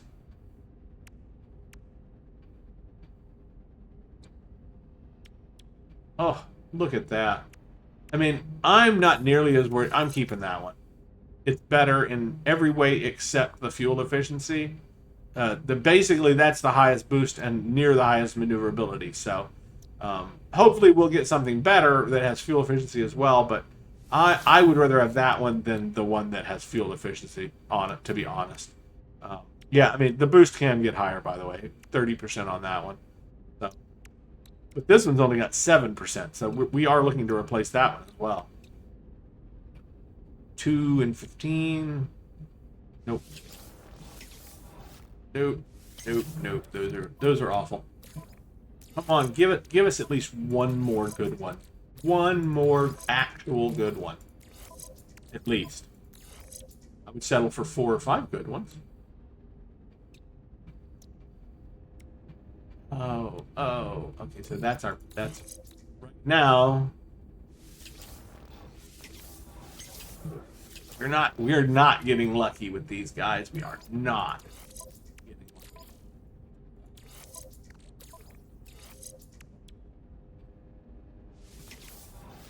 lucky. Oh. Jeez, we kind of got robbed there. I mean, yeah, we got a lot more boost now than we did.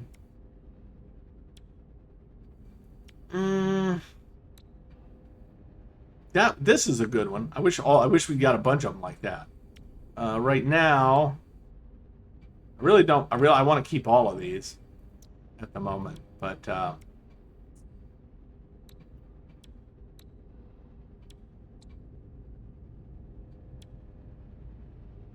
because we're getting 80% pulse drive efficiency from that plus automatic recharging. So.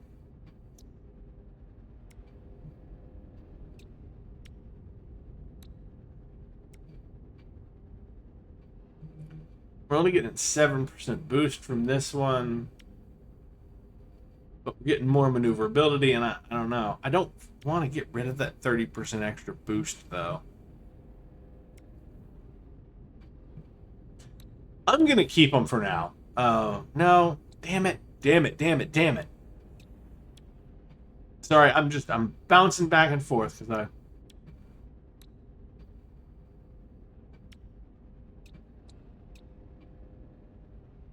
I. Okay, I'm gonna get rid of one of the ones that only has 2, and if I'm gonna get rid of one, it's gonna be the one with less boost for now. There we go. I'm so sad right now. I'm so sad. I wanted to keep them all. And of course, we have no numbers to give us any idea which one of these is going to be the actual best and everything. But generally, it's been that with these two would be probably the best ones to put if we want maneuverability. It would be this one and that one, and if we want boost, it'll be this one and this one because they're the highest. And as you can see, it sometimes it has the maneuverability over here, and I wish it did, because then I'd be able to, I'd be able to maybe see the change, but it doesn't always have it. I don't know why. Don't ask me. I don't know. I didn't program it. Right, so and boop, and boop, and boop. This one should be easy to get really good stats on. Yeah, and as you can see, 33 core health, 33 core health, 33 core health, 33 core health. It always has, if it has core health, it's got 33. But what we're looking for here is a shield strength in the 30 range, like these had. So, but we have a 25 and a 17. So anything over 17 is better than what we have. So not that. Not that. Not that. Not that. Not that. So that one, and we get rid of that one. All right.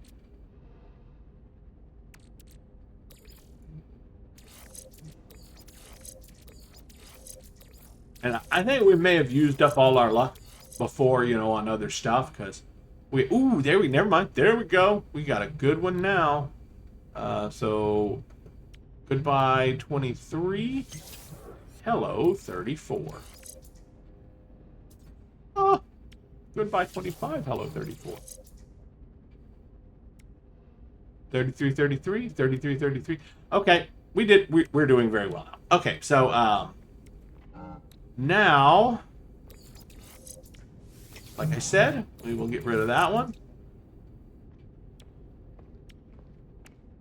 And so now we have 3 and 3. But I'm going to look here and, yeah. So those are fine. Those 3 are good, I think. And then these 3 are fine. So we don't need that one, we don't need that one, and we don't need that one. There we go. So I'm sticking with 3 and 3 of those. I feel like that's enough, honestly, with the shields and stuff on, because that's what you're on foot shields in hell. All right, mining beam. We are going to, not this one, wrong multi-tool. We don't need any kind of, well, we really don't need any kind of mining beam boost on either of them, really, do we? But, yeah. So, well, do we have enough space to? Yeah, we have spaces up here. So we will be looking at them versus what's there.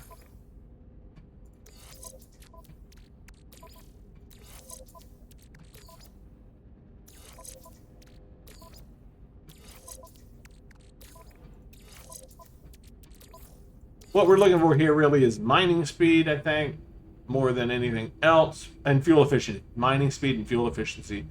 With fuel efficiency really taking over more. And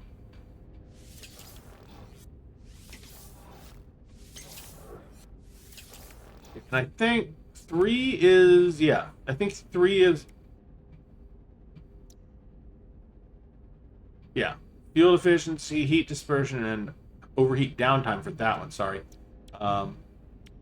I was trying to figure out if there's 4 or just 3. I think it's just 3. No, there's 4, because that one has 4. I'm a fucking idiot. Okay, so yeah, we're looking for ones that have 4 stats. Is what we're looking for here. That one there, because we're definitely keeping that one.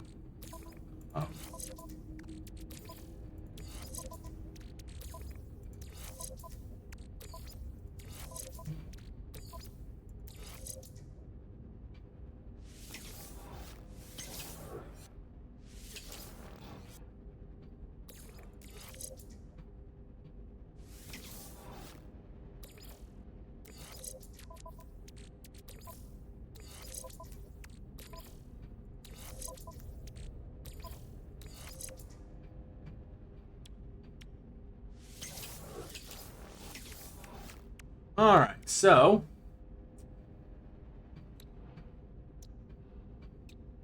I believe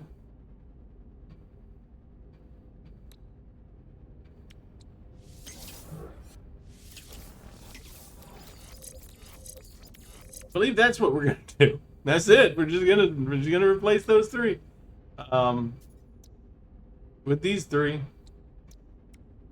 Because these at least have all 4 stats, and like I said, I'm not all that chuffed about, the actual stats of the thing. As we get more, we can replace those if we get better ones. Oh yeah, this is the hazard protection. Now we want as many of these as we can get at maximum or very close to maximum.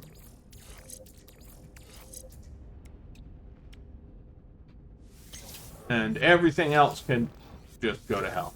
We don't need them if they're middle of the road. That one's good.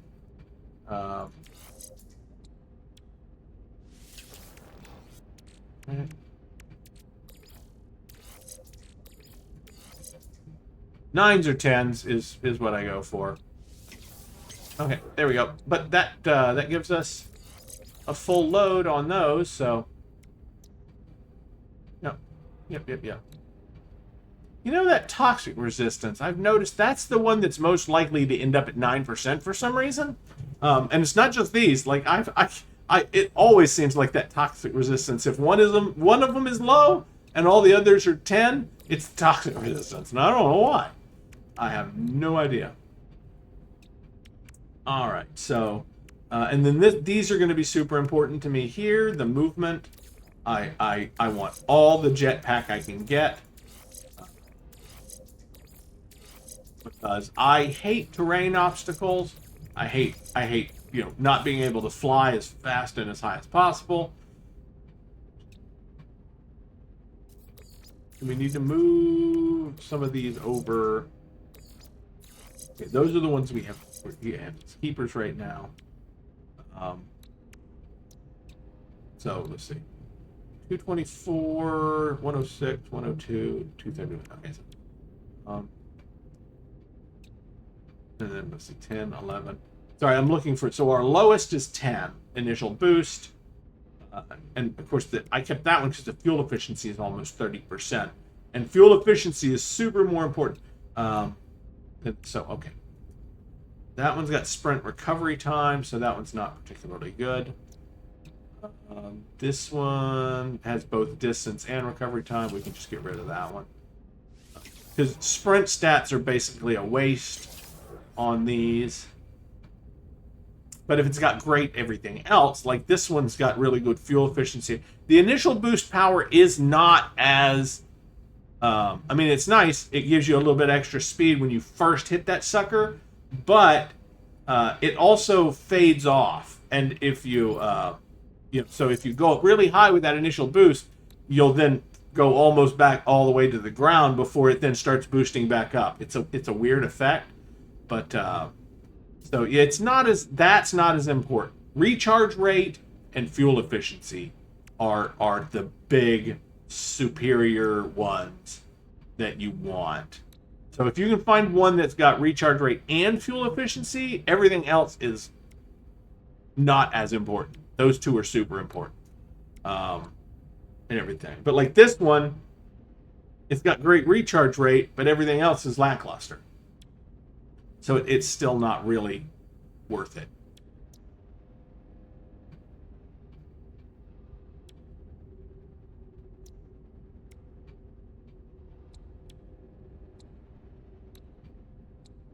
Hmm. It's hard to compare. Let's see.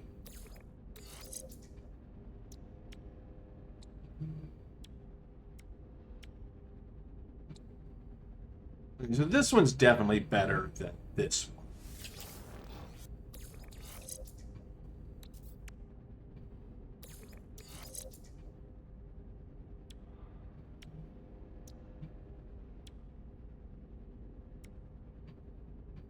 These are basically equivalent with fuel efficiency and recharge rate as one of their. They both have the same boost power, and the sprint recovery time doesn't matter worth a shit. So these are basically, to me, equivalents. Um, the jetpack tanks is nice. The bigger you get with those, the more. So, I do want higher on those if you can get it. Both of these are better than this one in terms of fuel efficiency and or recharge rate, which is the big one for me there. But the jetpack's tank keeps that one in the running as one of the three best so far. Okay, so this one.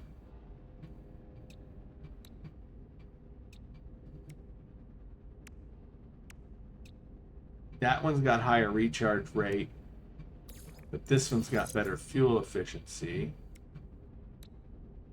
But now with this one, when you're trading slightly like that, this one having so much more jetpack, over 100% more, the fuel efficiency difference doesn't make up for it. Because the question is, are you going to use that extra 100% a lot faster because of the fuel efficiency reduction?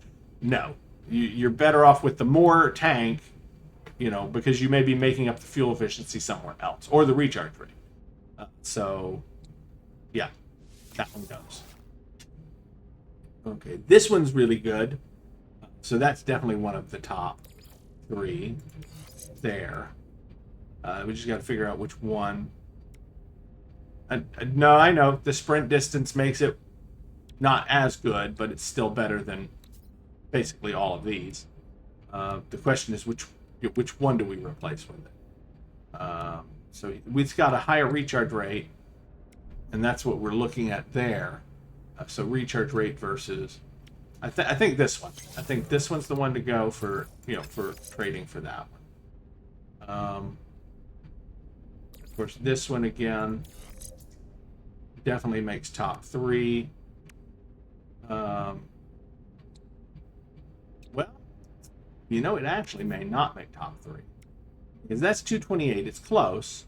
It's got a little bit of higher initial boost, but its fuel efficiency is lower than this one. Okay, so what I'm going to do, because I plan on keeping more than 3 of these. So right now, that one is number 4 on the do we keep it list. 36% recharge rate, but it has garbage tanks.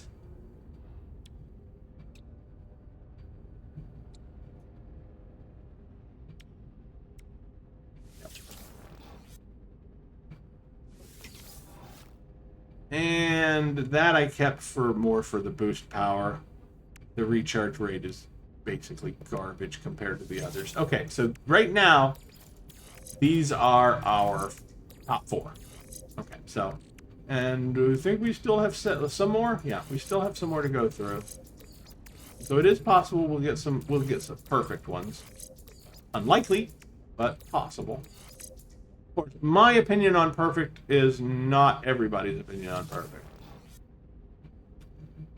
With these, and these vary so wildly. Ooh, there we go. That is a really good one because it doesn't have any sprint stuff. So keeper, we'll have to figure out what we're going to keep. For trade out for it, but that is also a pretty good one. The thing is that I know it's got some lower stats, but it doesn't have any sprint, which we don't need at all. So you're losing an entire stat by having sprint on any of them. So none of those are... That one's... So if we're going to keep one of these, it's that one. Okay.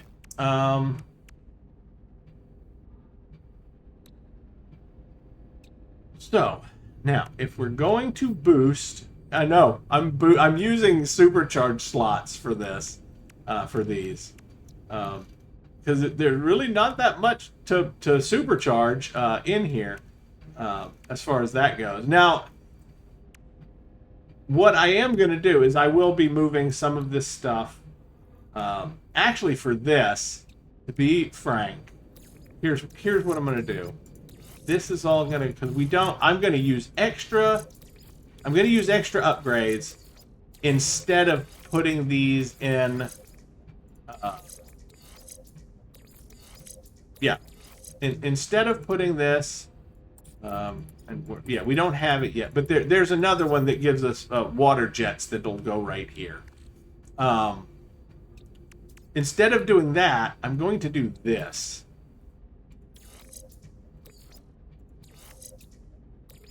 Actually, which one of these is perfect? I'm pretty sure it's that one. So I no, it's not. It's this one.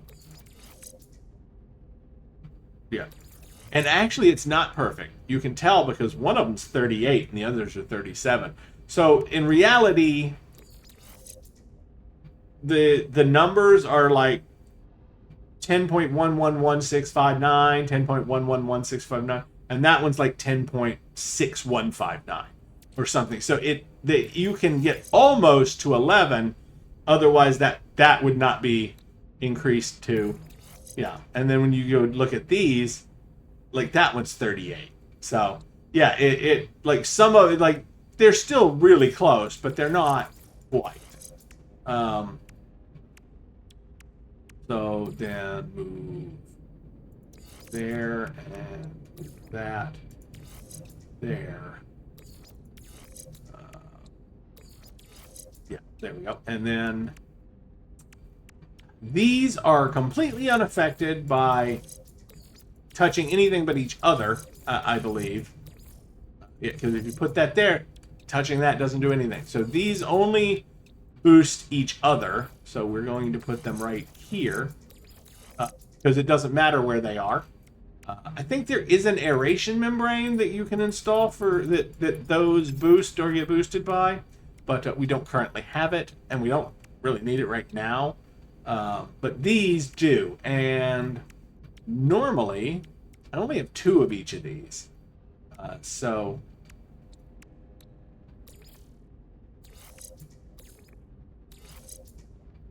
that one's significant, significant, and significant. So I know we have, yeah, we have one of some of these that are more powerful than others.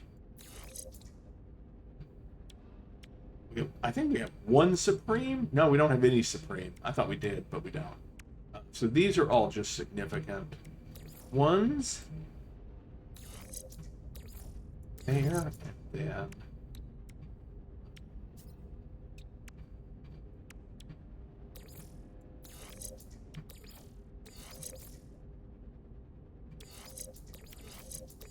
I'm trying to find the best layout here for these,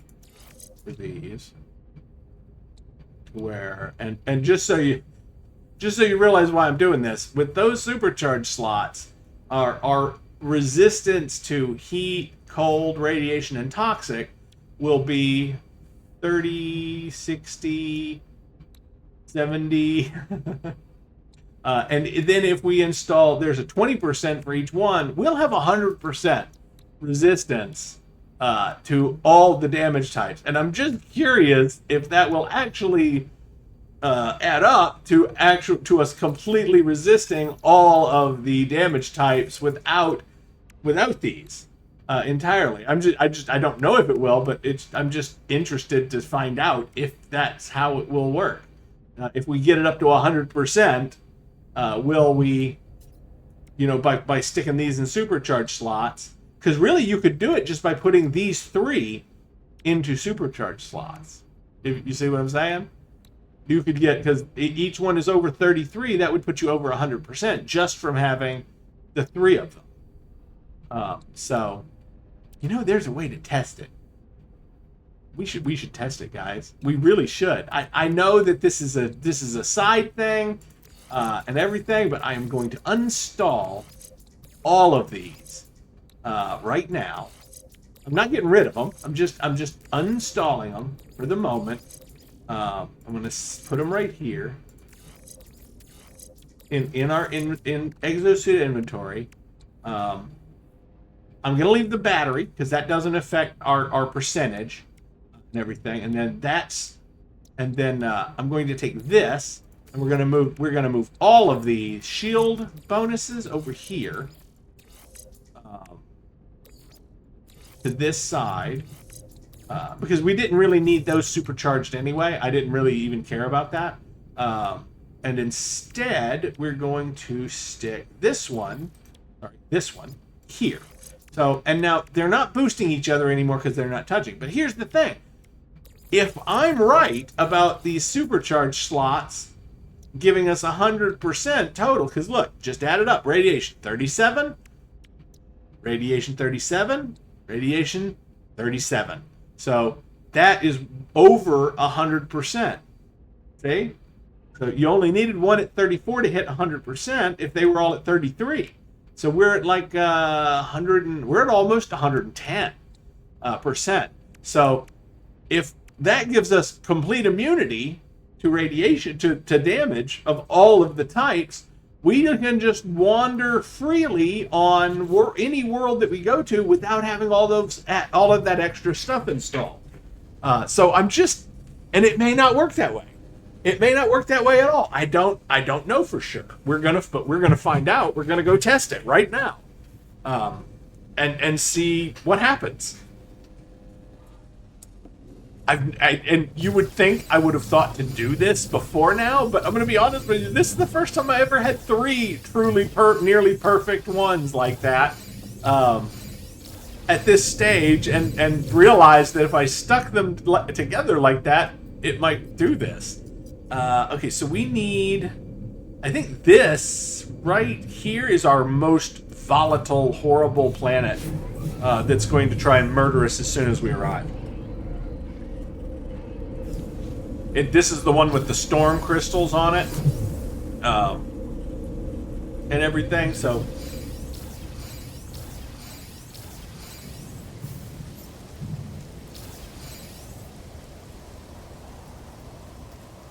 okay. Well, it shows it raining, but we are currently okay. Okay, so now we aren't, like, when it does that, we're clearly still going to get hit by toxicity there. And it says toxic protection falling. But that's the extreme, like that's when we hit like a storm thing. And so it looks like a storm might still hurt us.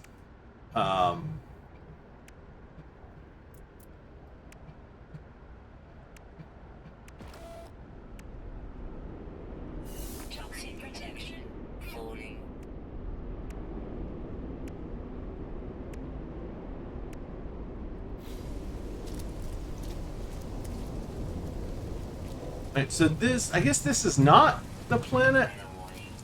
Oh, here we go. Yeah, it is. Superheated rainstorm. That's what I expected. I didn't even know there was also toxic damage on this planet. So this planet really is one of the most horrible. It's got toxic and heat. And the wind storms. Yeah, I mean, this is our extreme weather planet, which is fine. So now the question is the storm going? Oh, no, there it is. Extreme storm. Okay. I mean, we are definitely resisting. Well, we were. Yeah, no, now it's going as fast as it does with no protection at all. Okay, so it's definitely not giving us 100% protection by any stretch of the imagination. Despite what the numbers would lead you to believe. But, so let's see. I'm guessing then that the well, in this case we're just let's see, we need the heat ones. Thermal. That's the wrong kind of thermal. That's the wrong kind of thermal. Thermal. There we go. So in this case, we would then do the thermal. And we just got... I was going to say, we just got stripped out of our...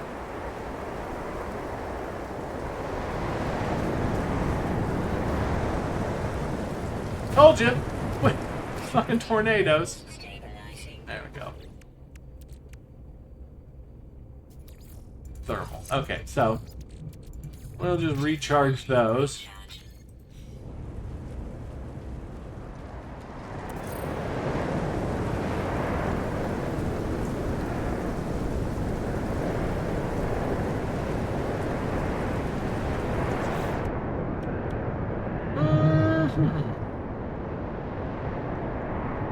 Yeah, no, I mean, I'm gonna be honest with you. I'm not sure it's even helping. Having the extra...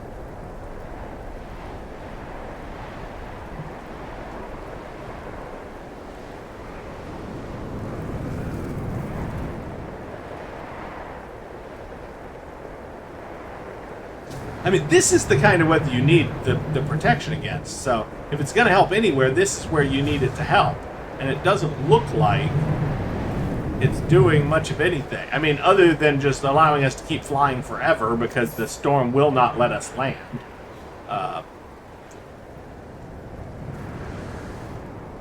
And of course, you know, we could fly for a really long time. That's why I put all those fucking all those jetpack upgrades in.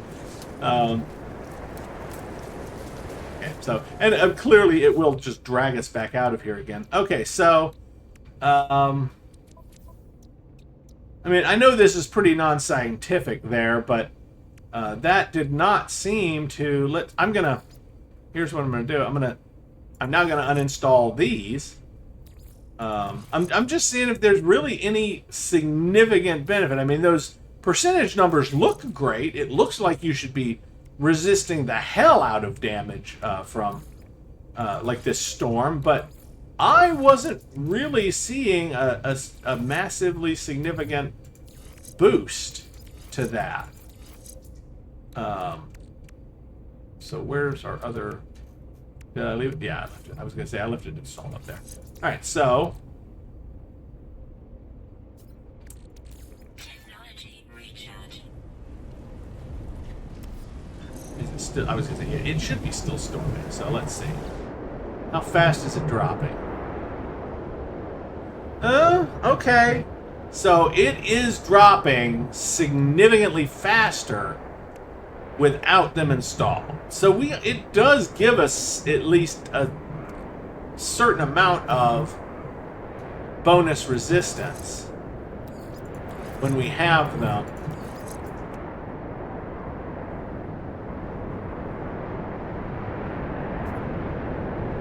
And it is significant when they're in the supercharged slots. So, okay, I guess that's why.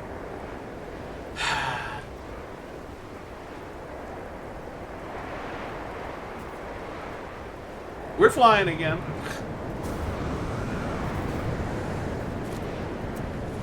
It's fine. I know. It's just it's not getting thrown up in the air that's bothering me. It's the fact that sometimes it won't let you come back down. And it's pulling us out of the tent.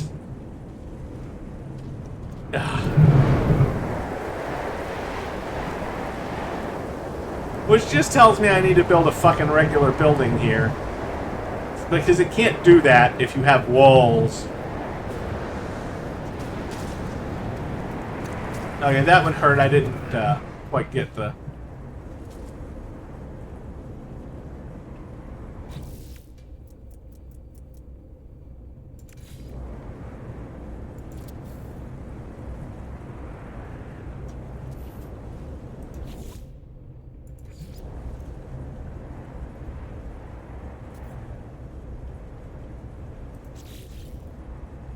So that might at least keep it from dragging me out the door. Maybe. Just temporarily. Alright. I right, so now we actually kind of have a better idea of what the actual effect of these is, and they are helpful, but not stupid helpful. Like they aren't going to get you, even if you get the resistance up to 100%, it's not 100% by any means. And really, if you noticed, having more of these beyond 2, I mean, 2 is helpful, but beyond 2, having a third one doesn't really help you. Because once one runs out, you just recharge that one while the other one takes the burden. It doesn't really give you any longer or help you with anything if you have the 3, unless you're like me and you're a little absent-minded. But I think you're better off just taking 2 of these and replacing the other 2, the other one for each one that you can use, with something else, which is what I'm going to do here.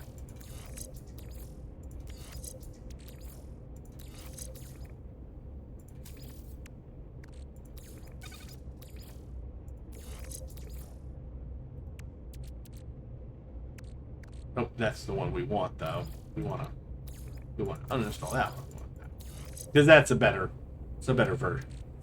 And you know, if we get S-class ones, we'll do that. But for now, I think we only have the one A-class of these anyway. So, and we can always rebuy these. Remember, we got these from the anomaly. So, yeah.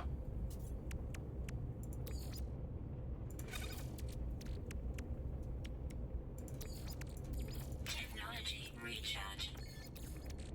Technology recharge. Technology recharge. Technology recharge. All right, so charge that with oxygen.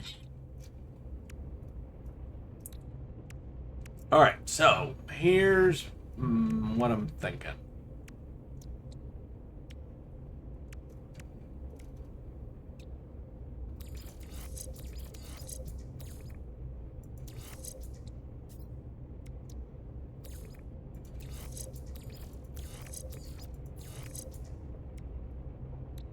Yeah, okay, realistically, the reason that I only take 2 of these is because my normal layout looks like this. These go at the end like this, and then in the middle, you have there's another one you can get that's for each type that give you 21% resistance of each type. Like these, you know, add up to 30% for each type, or better if you put them in supercharged slots. But then that gives you basically 50, just over 50% resistance to each type when you install those. And so I think those are more beneficial in terms of, you know, what you have.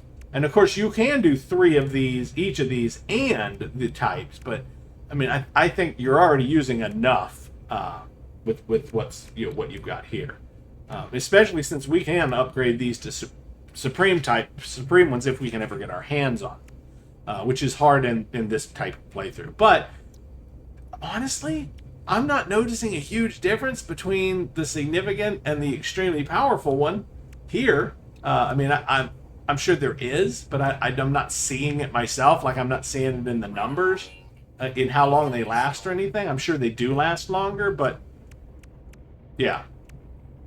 It doesn't seem to be like a huge difference to the point where, you know, like this one lasts 5 minutes and that one only lasts 2 minutes or something like that. I'm not seeing it. It may be, you know, somewhere in there, but I don't think so. So anyway, I'm going to leave those slots open for that, and then there's something we're missing that kind of goes right there. I don't remember what it is, but we don't have it yet. We don't have that one bought yet. So that's why I'm leaving that slot open, because I know that this is my normal layout for this whole shebang of hazard protection stuff. So you have 1 of each type on the top and bottom, and then you have bam, bam, bam, bam, the resistance ones for each type, and then you have 1 of each of the X's over here. And yeah, and then right here, I don't remember if I put the aeration membrane usually goes over here with these. Oh, that's right.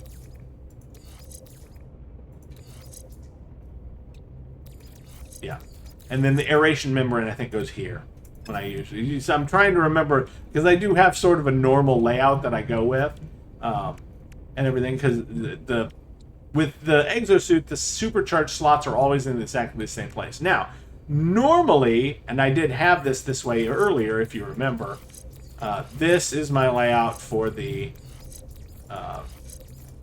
jetpack.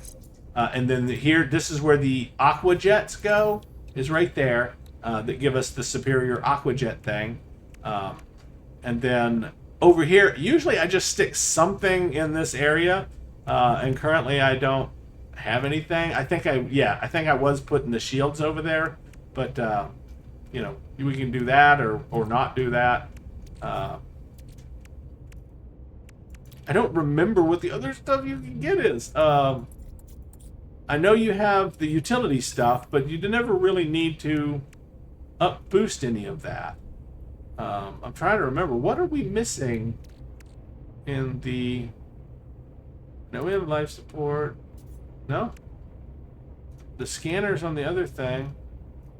I know we're missing something, because there's another thing that takes up a lot of slots. But maybe I'm wrong. Maybe I'm wrong about that. I could be, for sure.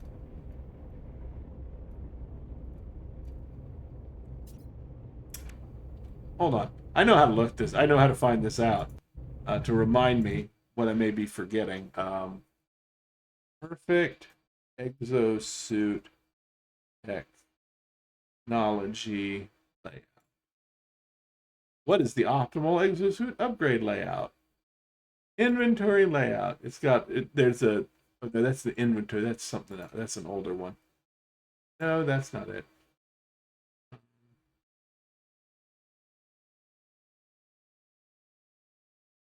Okay, there we go. Okay, that is the wrong. That's a... How old is that? 3 years? There it is. There it is. Here's the post. It's at nomanskyresources.com.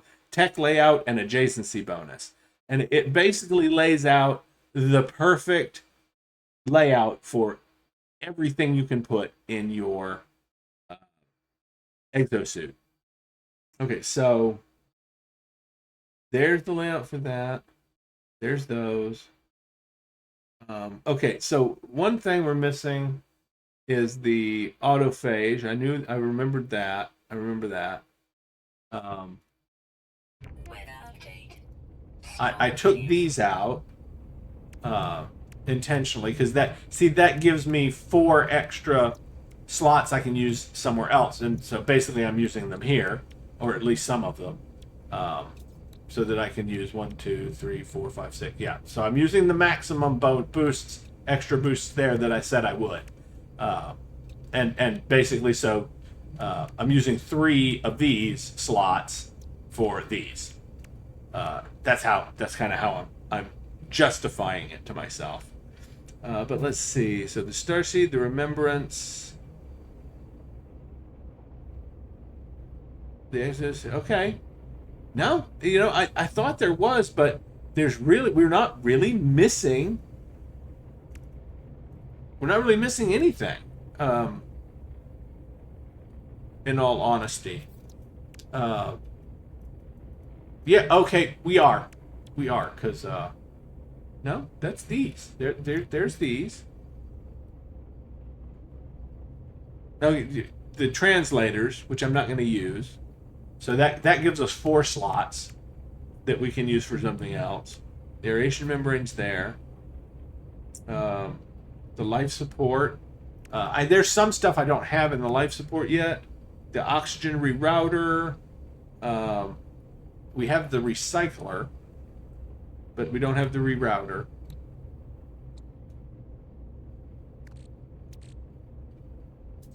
So, and I could install some more life support, but I mean, we haven't been having any problems with life support, to be honest with you. Just the solar power that we have now pretty much keeps ours recharged. I haven't had to recharge it in forever, basically. Like, I see it's a couple points low, and I'm like, well, let's just stick some in there. Just because I haven't done it in so long. Yeah, so at this point, we just have a bunch of extra slots. I mean, let's see. So we need 1, 2, 3, 4 for that. 5, 6, Starseed Remembrance. So that's 6. 7 for the personal thing. 8, that's the membrane. And then 9, 10, 11. So we have 11 reserved slots that are for things that we will want to put in when we get them. So that's 1, 2, 3, 4, 5, 6, 7, 8, 9, 10, 11. So that's 1, 2, 3, 4, 5, 6, 7, 8, 9, 10, 11, 12, 13. So we have 13 slots that we can just use for whatever we want. That are kind of free slots, and what I mean by that is they're slots that we aren't using for other stuff that would normally go in the perfect layout. And the perfect layout never uses more than 3 bonuses for anything. Oh, there is more stuff. I forgot the airburst engine for this. So there's the airburst engine. I don't install the rocket boots in this, and the efficient water jets. So we have the efficient water jets and the airburst engine that still needs to go into this little setup for our movement stuff. So that's another one. I missed counting that. So that leaves one less. That's still 13. So yeah, I mean, I'm not just gonna go crazy and install 13 other upgrades right now, but you know, we do have some amount of freedom, like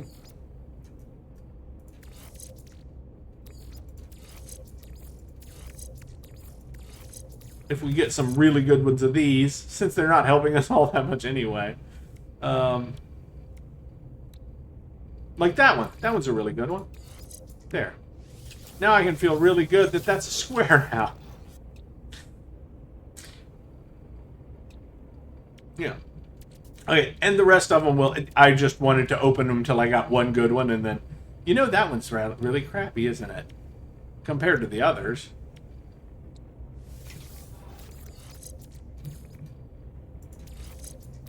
I know, I was just about to say, we'll just sell them, but now I'm like, I want to get the square, so let's find another good one. There's another good one.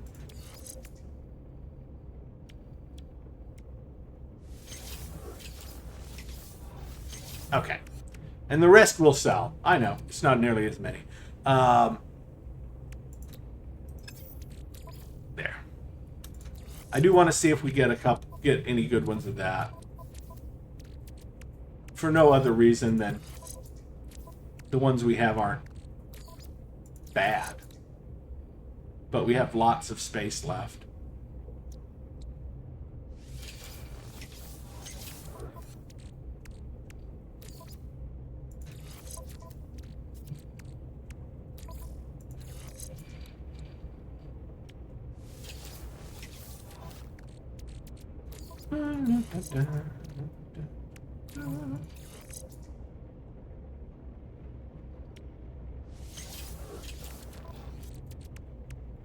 I'm just trying to get one more so we have the standard 3 good ones.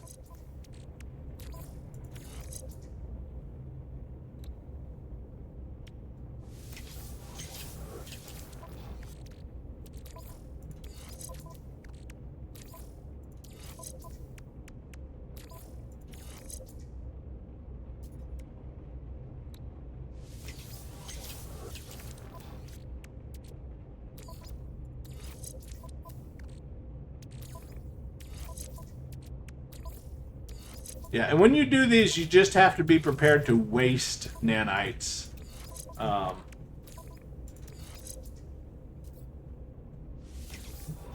Because you will get a lot of duds.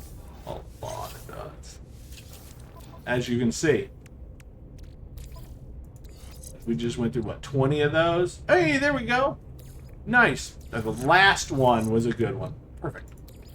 Perfect. Technology recharge. I'm fine with that. Ooh, nope, not that one. Don't want to use a phosphorus. We just farm. We have plenty of condensed carbon available. 6,000 of it. Okay. All right. All right. All right. All right. All right. Yes. I feel very good now about all of this. Let's. Oh, that's right. We did have one more. Yeah, that I was putting off. This one.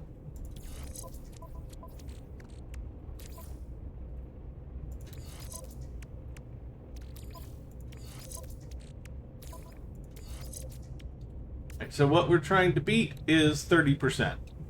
Yeah, we need anything that's better than 30%, like this one. There we go. And 31%. There we go. All right.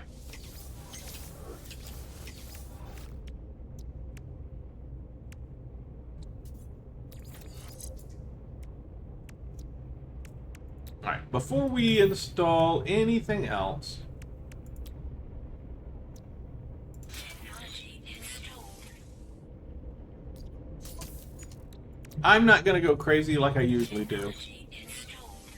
I usually try to install all of the starship trails and everything. But, and let's see. Hyperdrive range 2233. I believe this. 2302. Mm-hmm. So the Atlas statue gives us a little bit of extra hyperdrive. But it doesn't boost anything. It's just on its own. I believe the Polo figure does boost. Yeah. So these three boost each other and are boosted by the Starship Trails.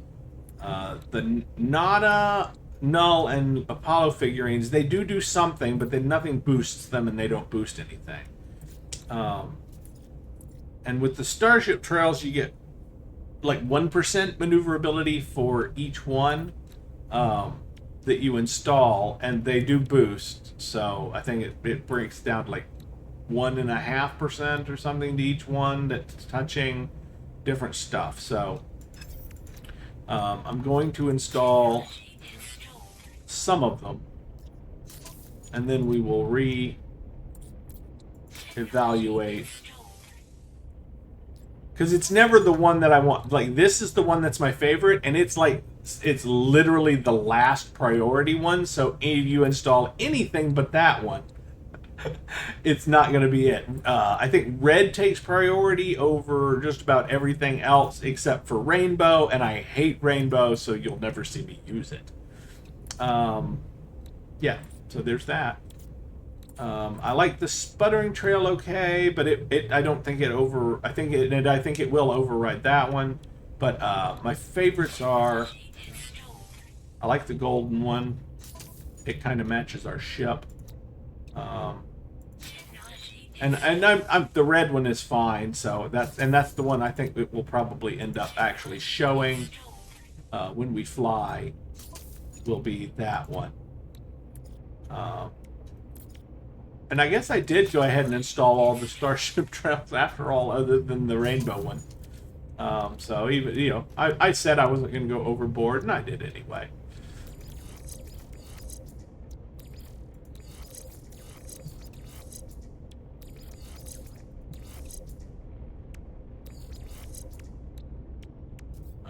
So, and what I was looking at is that this here.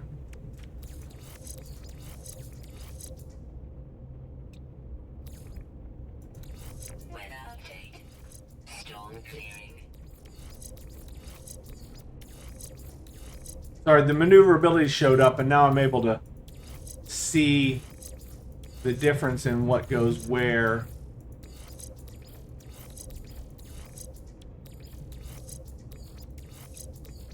So it looks like 1213 is our best number, and this is our layout for that number, right there. So, and I know that this should be our best layout for the positron ejector, right there. If we're going to use it at all. So, you know, I'm going to be honest with you. My favorite of these, if I was going to pick just a character based on the character itself. Wait a minute. Okay, hold on. Oh, the phase beam's not in there, so we're taking some stuff out. We are missing an entire row on this, so, you know, we do have to make some sacrifices as far as... So, let's see, we need 1, 2, 3, 4, 5, 6. We need 6 to get all our phase beam stuff in there. So, that Atlas... I'm not... You know, we've got a 2,000...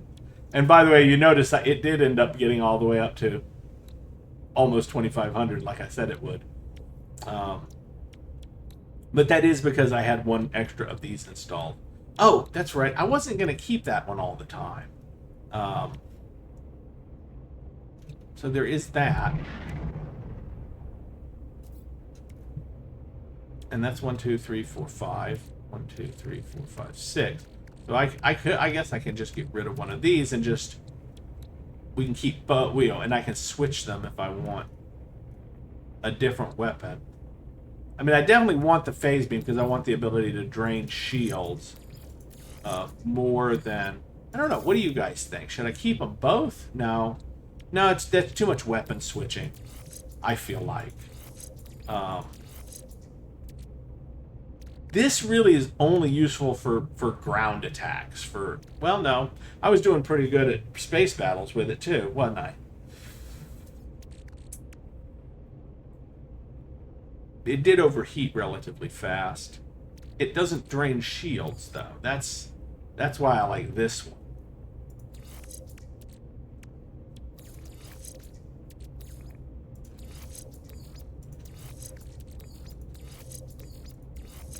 Which is why I'm not worried about losing one of these. Also, these aren't that great. Some of these aren't that great.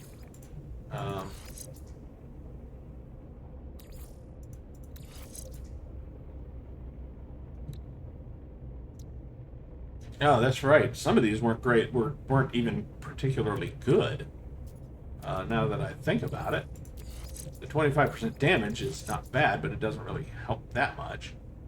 And the heat dispersion, like I said, that doesn't help at all because if you have too much heat dispersion, it'll still overheat. It just does it earlier in the cycle before it actually hits the end of the bar.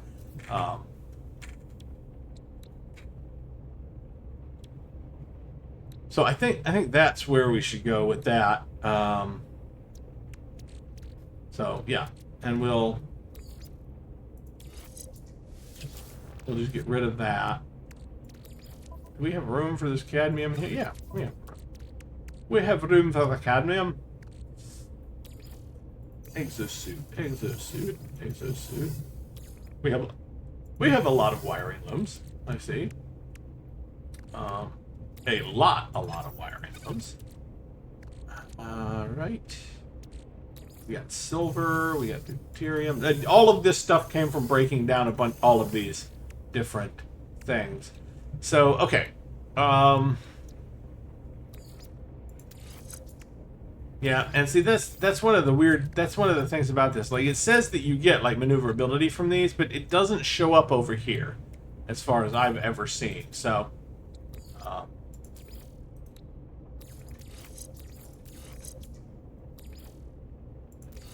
so I'm not sure that the Starship Trails actually... They might have done something at one point, and they may not. They may have taken it out that they do that.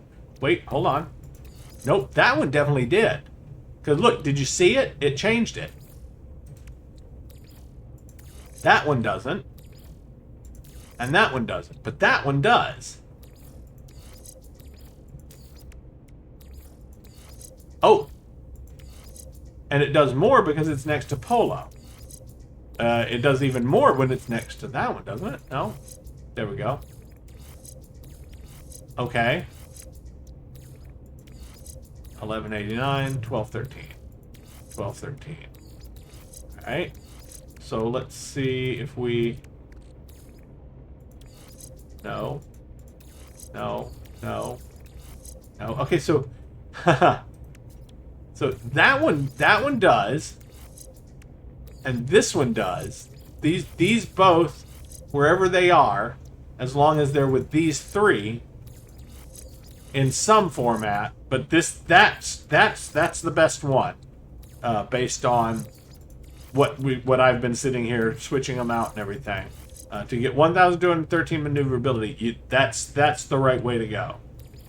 These, though, that one has no effect.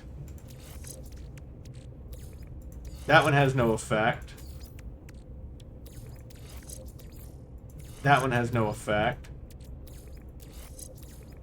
And that one has no effect. So, what people have said is not true. Well, it may not be true anymore. Maybe they did at one time give you bonuses to maneuverability, but these four do not. And I'm pretty sure those were the golden, the red, the green, and the sputtering trail. And yeah, the red, the green, and the sputtering trail. So, yeah. So all of the stellar colors and the sputtering trail don't give any bonuses. I would have really thought that one did. Of course, maybe that one... Sorry, I got to do this because... I just got to check it because... So hyperdrive range 2302. No, I was thinking maybe it might boost because it comes on the same ship. These two come on the same ship when you earn the ship. And, yeah. So, here's what I'm thinking. Because, you know, you can always do with the extra hyperdrive range. This is my favorite trail, but this is probably the one that's actually going to show up.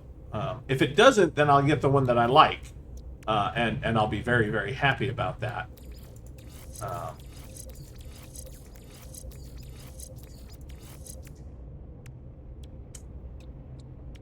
But that will allow us, even though I really would rather, I would really rather not have another weapon because it's going to be 4 weapons to switch between while we're doing combat, which is not my favorite thing.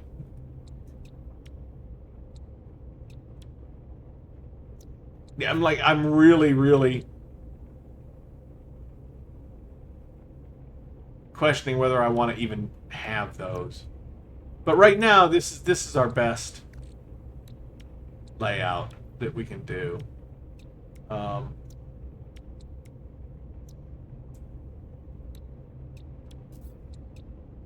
the only one I've gone over on is this one, which I basically traded launch thruster upgrades for this one and one of these. Okay. All right. So, and I'm just going to discard these. They were cheap to make. We can always remake them if we discover we really want them again.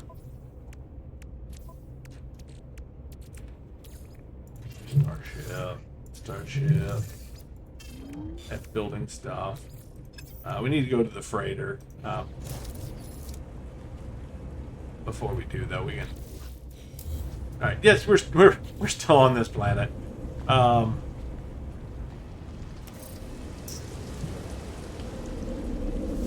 right. So, but we did a cool little test and discovered some things about several things, which I'm very excited about. You'd think I would have noticed this stuff before, but it's just stuff you let go by, you know, when you're playing, you know, and everything, and until you're talking to people and going, here's my thing, here's what I think, and then going, but is that really what's true? Apparently not. Apparently what I knew was not exactly what's actually going on with some of this stuff.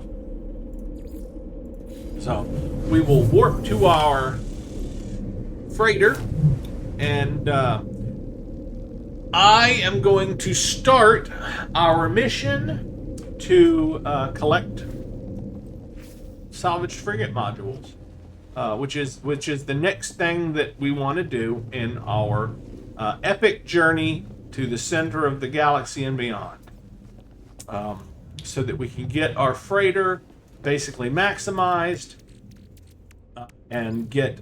Well, really, the biggest thing that we want to get is... Oh, I need to sell those. I need to go sell those real quick. Which I should have done from the planet. I know. You're right. Because now I can't go directly to any of the stations. That's fine. The home front shall welcome us and send us on.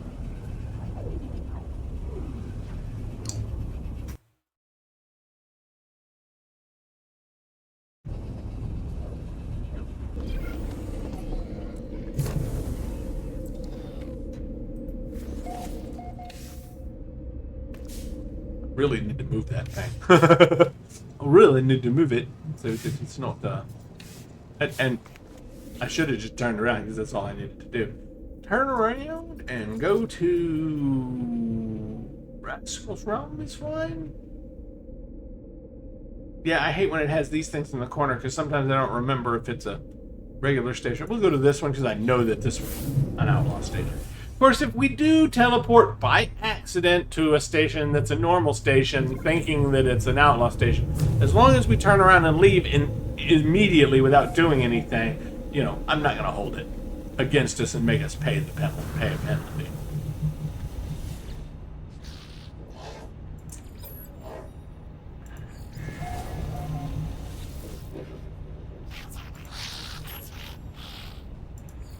I would if there was like a warning or something, like it's like you're about to teleport to a normal station or something, then, you know, but since there is no actual warning and sometimes, you know, you can't tell.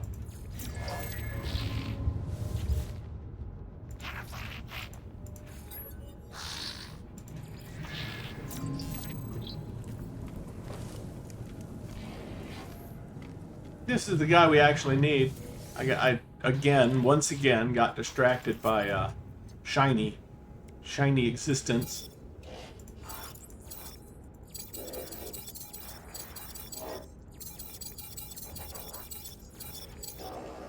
Nope. So that was profitable in terms of nanites. We got 70 grand in nanites now. From just what I didn't use up, and as you saw, I used up a lot of them. And everything, so you can imagine how profitable in nanites that would be if I just sold all the stuff and didn't use any of them, which is actually what you do to make the conversion from units to nanites. You just buy those packages, open them up, and just sell everything for nanites. So it's actually not a terrible conversion rate. I mean, I would say it's probably 1 million to, you know, you spend 1 million units and you'll get about 1,000 nanites. So 1 million to 1,000, roughly. It may be a little better than that, but I don't think it's a lot better than that. It's probably superior. It's probably close. So yeah, I was gonna say I don't think we can go directly back to our We can never go directly back to anything. The home front it is.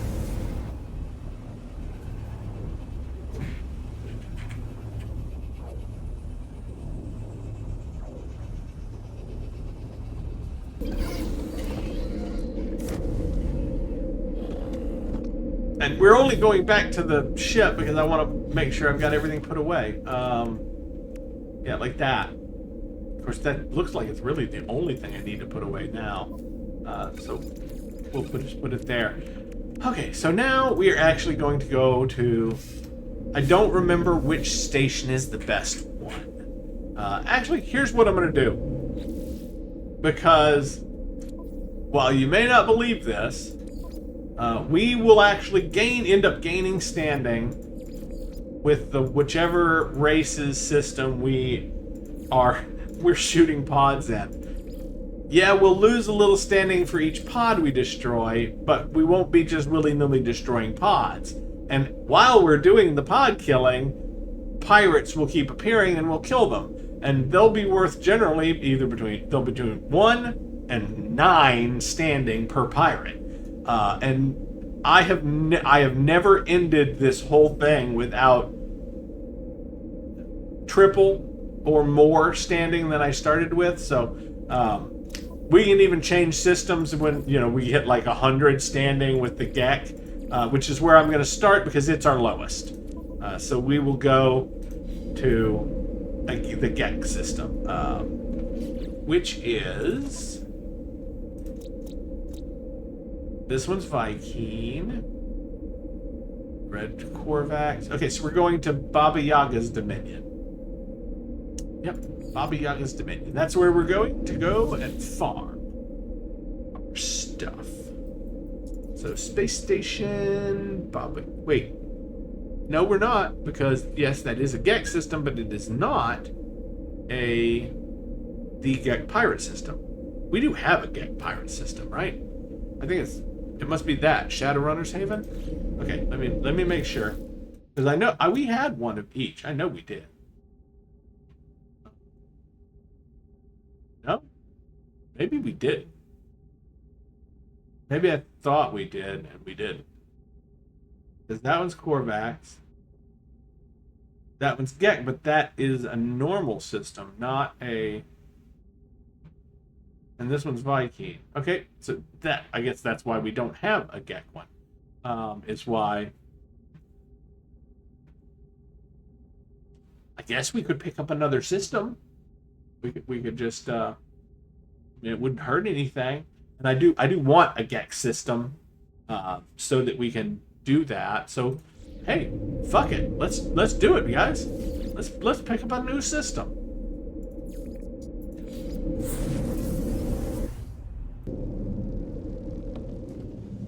Go and off we run. Find us the way to go. We need. We'll use this to. Now it will not tell us, but we can look at the systems. And let's see, GEC is yellow. So now we just find us a yellow. There we go. A yellow system that is also a pirate control. Right there. There we go. There's one right there. So it's barely in Bassanov. Okay, so it's just up and to the left. Just a little bit.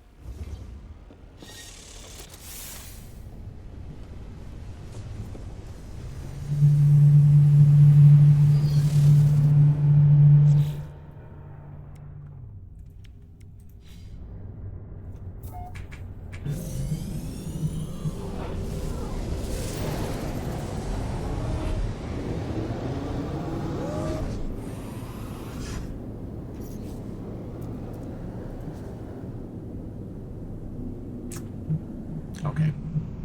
I just realized something. We're going to land again, and I'm going to save before I leave. 'Cause I have this strange feeling that we are going to be flying into a battle.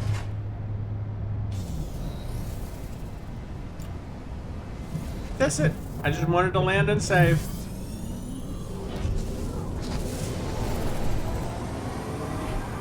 And I'm not worrying about us surviving. I'm wanting to make sure of something else.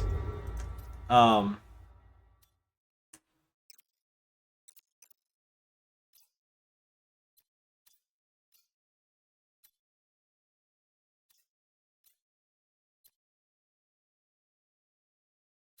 well, okay. Our hyperdrive has no fuel. And we do have an indium drive, right? And we have all our scanners, economy, conflict. Yes. I don't know why it said no data available for some of those, but yeah, that was weird. But what we need to do is fuel our... There it is.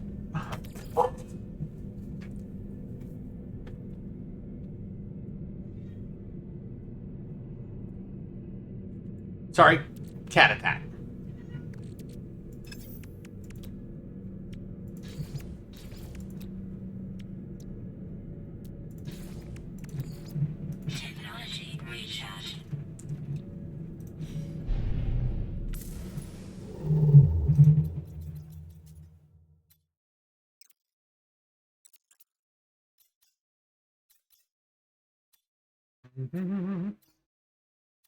Not it.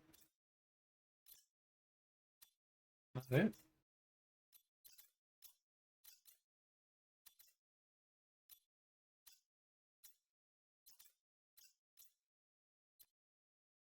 Untroubled. That's definitely not it.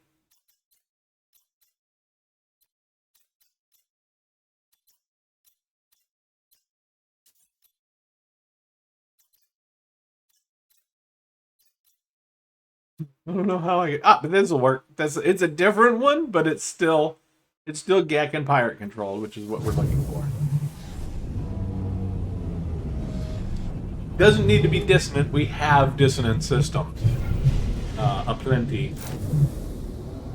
That's not to say we'll never look for more ships in other systems. It's just we don't really need that at the moment. All right, so. What color did we go to? Oh, we ended up in a blue system. That is going to... We will not be able to use our freighter until we get that summage upgraded, so... But that's fine. That's not a big deal, really. Because that's what we're doing here. We're trying to get the stuff to. But we still need to name the system.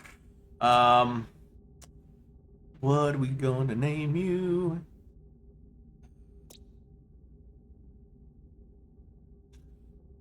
No, we're not naming it 3 Men and a Baby. My brain is...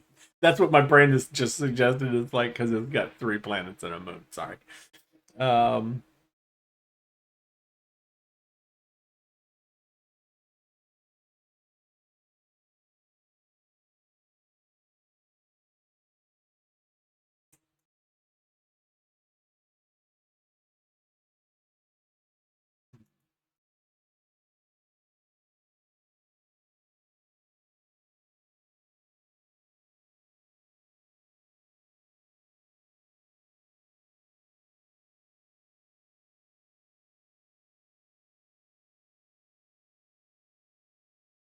See what AI suggests. Well, Trinity, obviously. Yeah, Azurios. Trioptis. For the third. Futuristic vibe. Okay. Celestara? And Riptide for the orbit. Okay. And I said Riptide. It suggested Ringtide, and I was like, nah, that doesn't sound right, but Riptide might be good. So, but we haven't visited any of those, and until we scan them, we can't name them. So we're just going to start. We're just going to call the system Trinity, because it's got the 3 planets. Yeah, it's got the moon too, but the 3 planets is a Trinity. Okay, so, and this is going to be Trinity Station.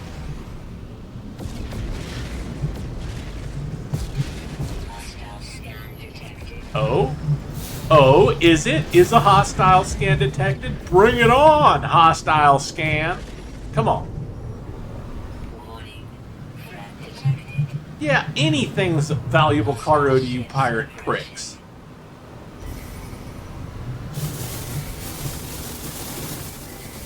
He died before he spawned.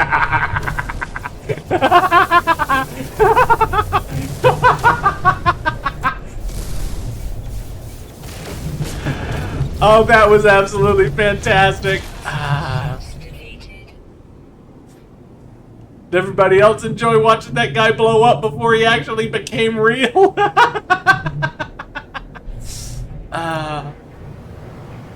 I'm telling you, the Infinite Accelerator is an absolute beast. It's a beast. I've only got 1 extra of these things, and it's not even that particularly good. Like these are good. That one's just sort of barely mediocre. So yeah, I mean it's that good just because it's that good. Like, it's good even if you don't have any supercharged slots. Yeah, the supercharged slots make it better. It make it, basically melt people, but even without that, the Infinite Accelerator is the best weapon for your ship. Period. It just is. Period. No doubt. All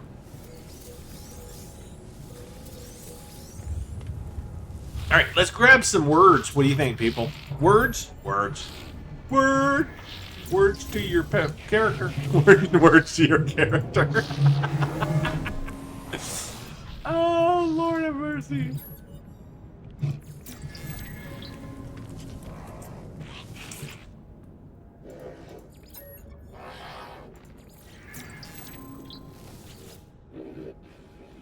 Yep, I lived through the 80s and I'm still not cool.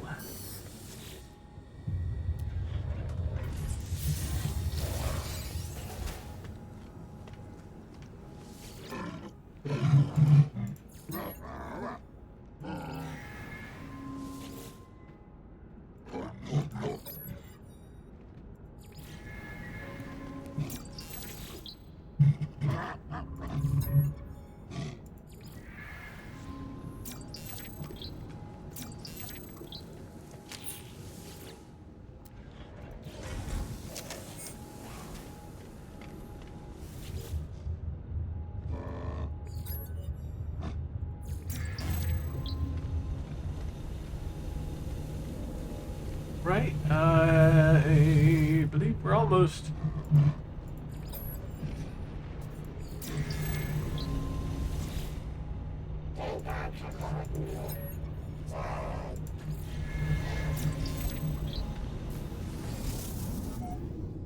Alright, here we go. Let's go get us some loot.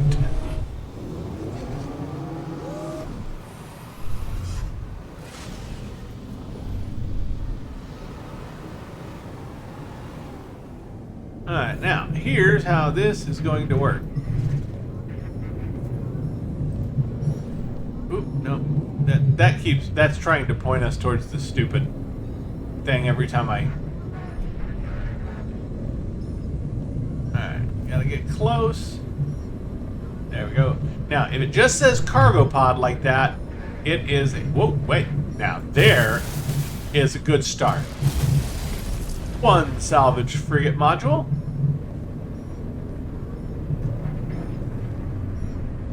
Right off the bat. Okay, so, as I was saying, if it just says cargo pod, that is nanites.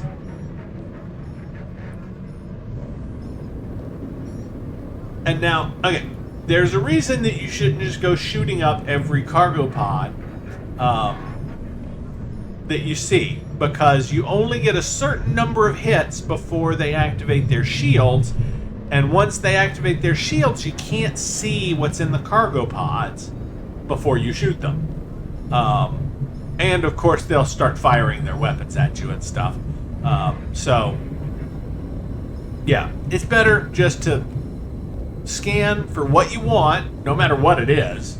Whether it be, you know, the salvage frigate modules that we're looking for, or, you know, if you're looking for gra to sell, or, you know, whatever it may be that you're after in by, you know, hunting and everything.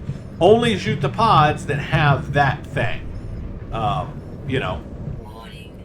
Threat detected. Okay, and here's the other thing. The reason you have to go after the pirates when they appear while you're doing this is because if they get to the ships, the same thing happens. If the pirates get close enough to the ships to attack them, their shields activate and you can no longer see what's in their cargo pods. Hostile ships approaching. I can't believe he made it. Okay, he didn't quite make it. I mean, he just made it past us. Units received. And see what I mean? We just got 6. We lost 1, and we got 6 more from killing that pirate. So, and yeah, I see. As it turns out, we are okay. And I am going to talk to some of these. We don't need industrial. We have industrial ones. We need 2 combat, 2 trade, and 2 explorer ones. That's what we need so that we can get the dream aerial. because you need enough to be able to run several missions at one time, and you need to be able to do different ones. So, yeah. So that's why I say that.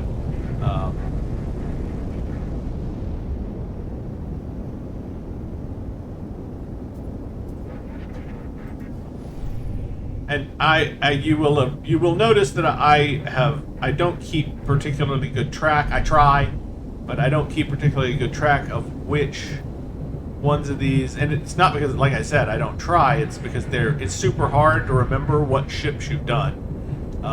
And honestly, these are not the best ships for doing this. Like the pods on these ships suck. Because they just have really 2 or 3 big pods on these. So this system doesn't have the best ships. I'm not really seeing any good ones. Yeah, because these suck.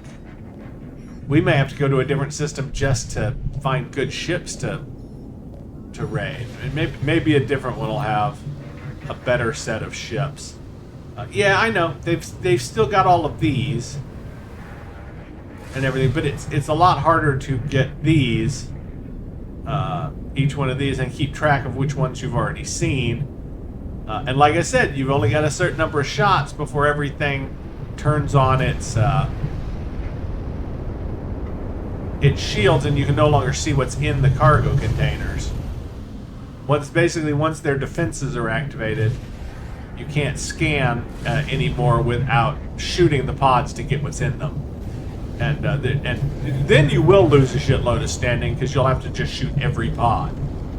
Or just move on to the next set of ships, which is what we're actually going to do. If that happens, we'll just warp away, and then, when we stop, as long as we warp far enough, another set of ships that we can look in will appear.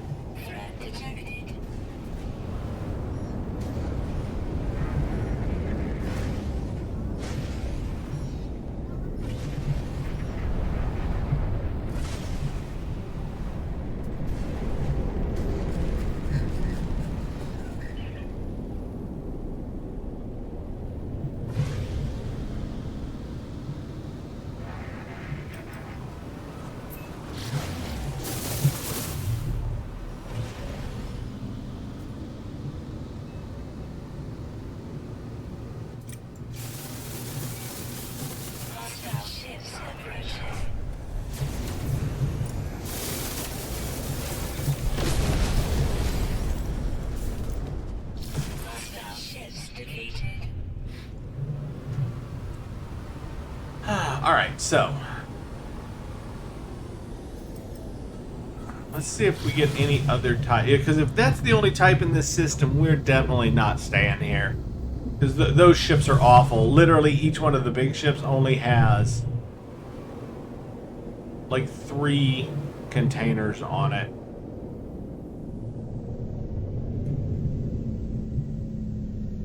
I may not have gone far enough to... Hold on, let me try again. 1, 2, 3, 4, 5.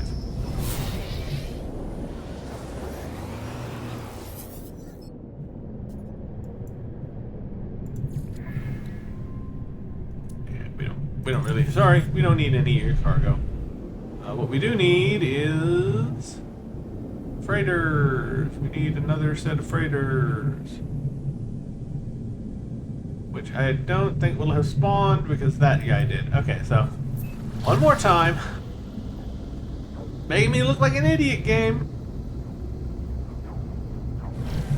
And see, as soon as we stop... Now, they don't always appear directly in your sight. Sometimes you gotta look around for them. But as long as you warp far enough, usually 5 seconds is enough to get out of range of the previous set. A new set of ships will appear. And then when you get close, another set usually warps in. And you hear them go, ka-choo, ka-choo, ka-choo. Yeah. We'll see if that should happen here in a second.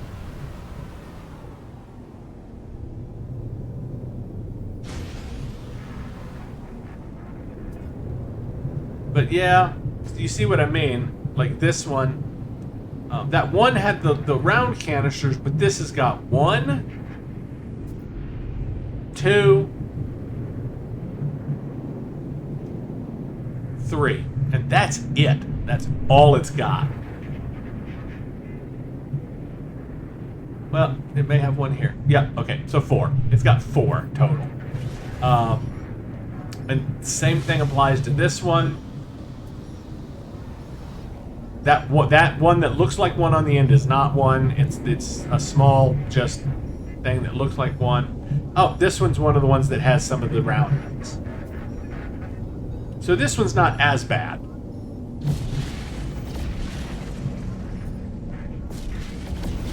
Could be better though. I've seen some really nice ones in some of the other systems. I'm gonna be honest. I think I'm gonna go back to one of the other systems until I see one of the. Because they had some really good ones. The ones with the round pods that go all the way down the sides. Yeah, because I'm seeing this one over here, but this one only has, I guess it has 6. I'm not sure how, I think we got to go to the other side to see the first ones. Yeah, these 2, that one. So, but still, 6 is not a lot. Yeah, it turned out this system was awful. Sorry.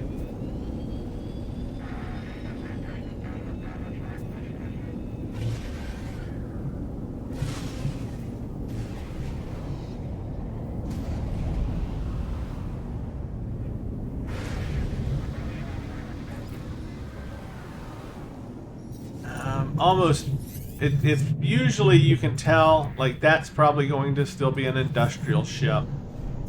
The different ships will usually have different looks to them. And like, see, this one's got some of the round ones, but like you can't, the middle one you can't even look at. You just have to go to the other side. And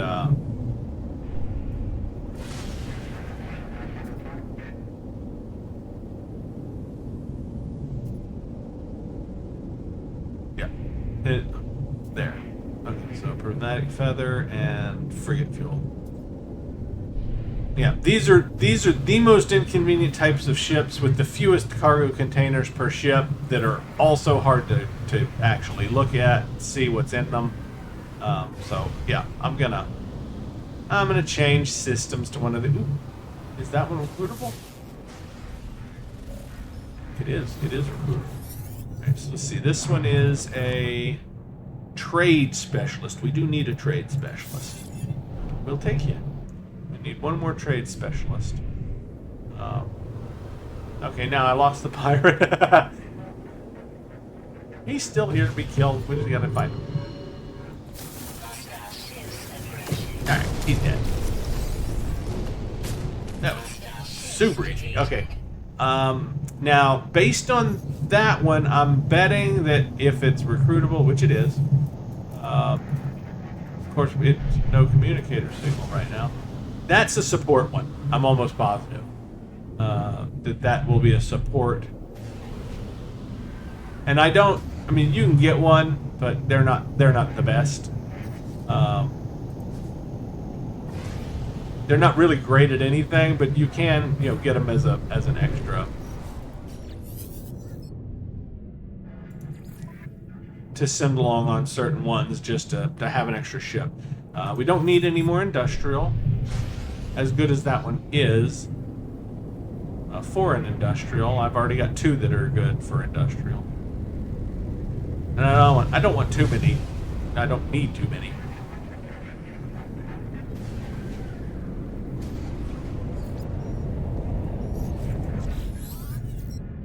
And there we go. Inspect. Yep, support specialist. For a support specialist ship, that one's not bad. A lot of times they'll have like 1, 1, 2, 1. But this one's 2s and 4. 2s and some 4. That's not really that bad. And of course, the reduction in fuel cost is always appreciated. So we're gonna take him. We're gonna take him.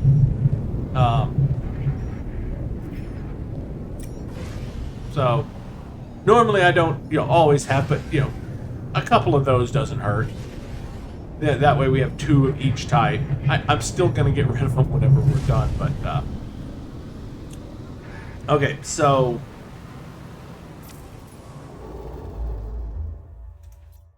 And I am not going to risk it on another system. I'm just going to go back to one of our other... Because I know one of the systems we have has some really nice ships. And I'm not that worried about our... I don't know why I thought, oh, we really need standing with the Gek. We don't. It affects us in such an insignificant way because of the Outlaw playthrough. It's just... I've played so many times in normal mode that it's like, oh, you want good standing, right? Doesn't matter. Not for this playthrough.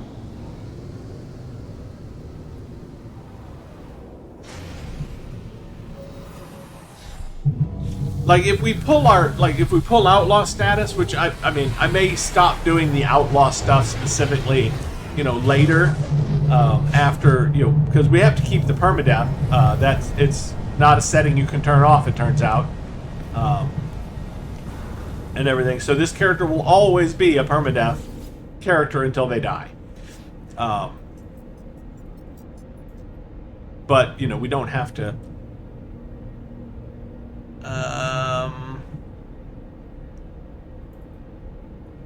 let's try the Red Court.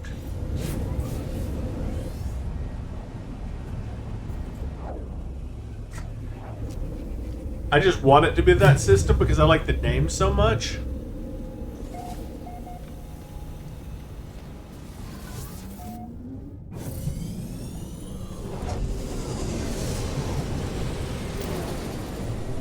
Yeah, sometimes when I... Look, I see it from here. This is the system that had the good ships. Do you see what I'm talking about? Look at that sucker. Look at all those fucking pods.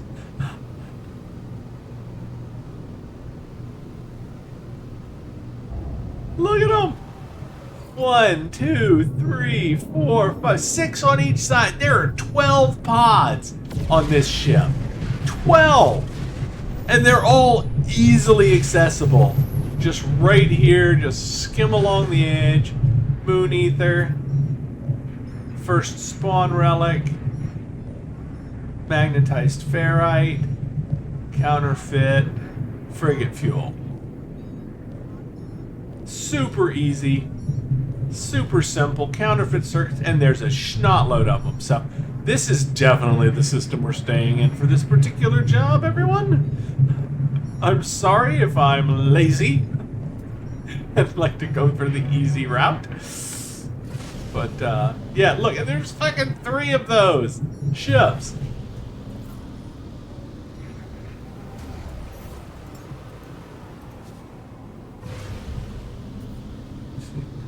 That looks like an industrial. We can ignore him. We don't need an industrial.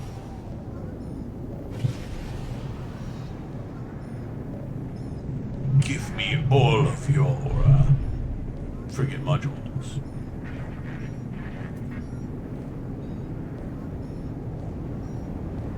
Flip over.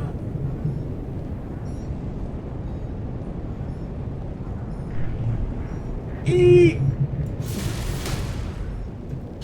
Thank you. I very much appreciate you turning over what I want exactly.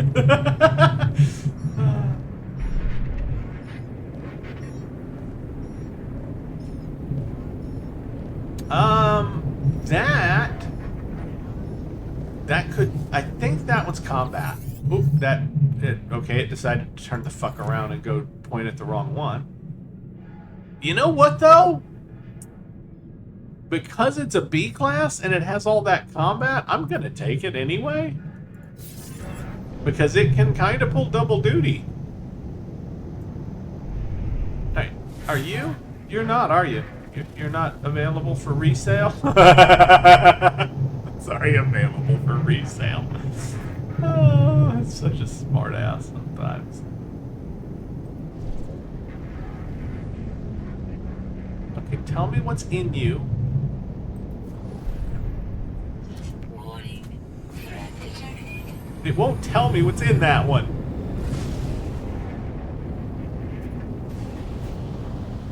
You are not taking my ships.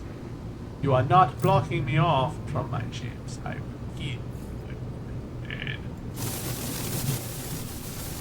Hostile ships approaching.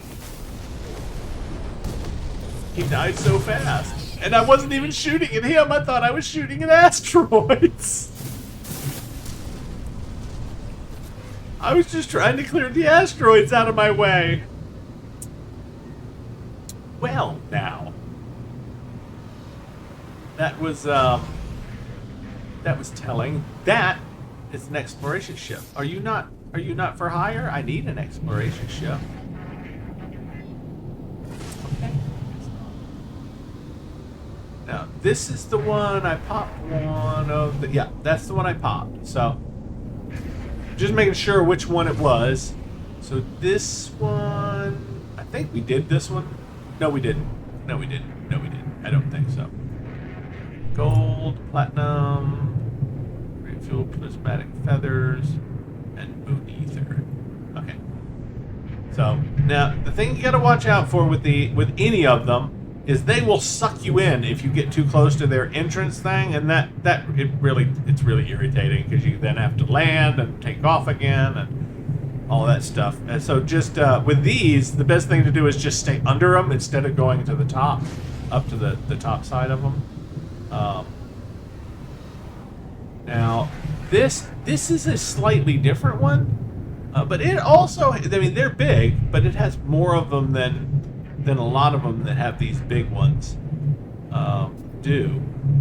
Usually it's 2 and then 2 small ones.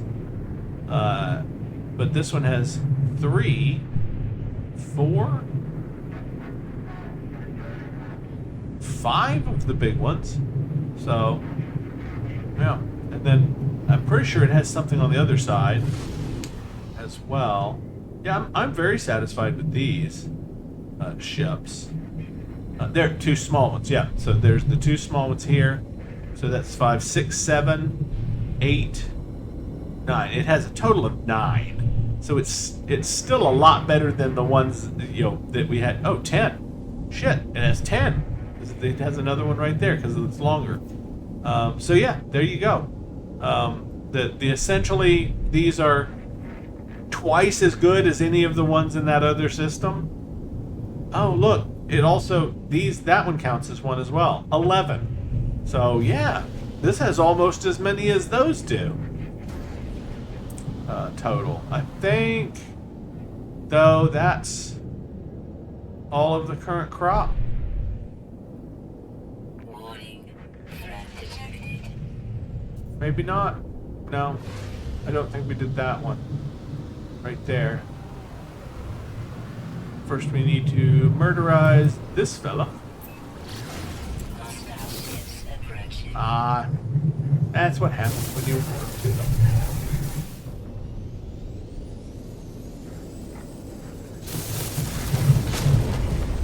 And he's very, very dead.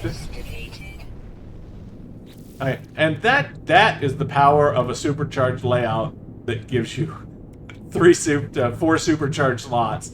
Or 3 supercharged slots, I guess it is on this one.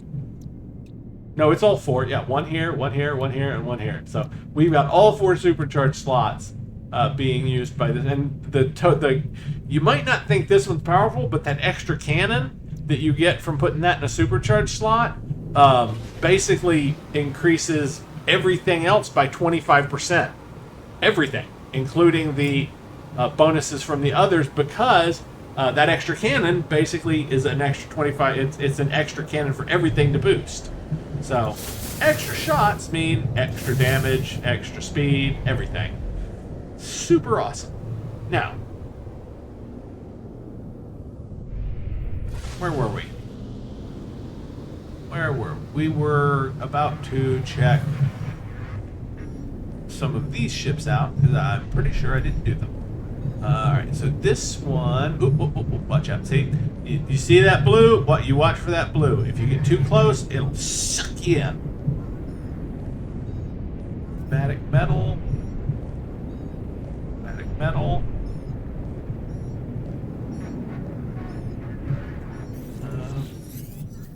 that one? And I don't think that's an industrial. And it's even it's a crappy industrial. It's not even a good industrial. Alright, Moon Ether, Prismatic Feathers, Magnetized Ferrite, more Moon Ether, and Uranium.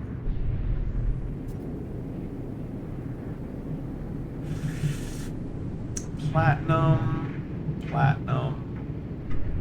Pod, Platinum. Man, they're carrying a lot of platinum and counterfeit circuits. Okay, so,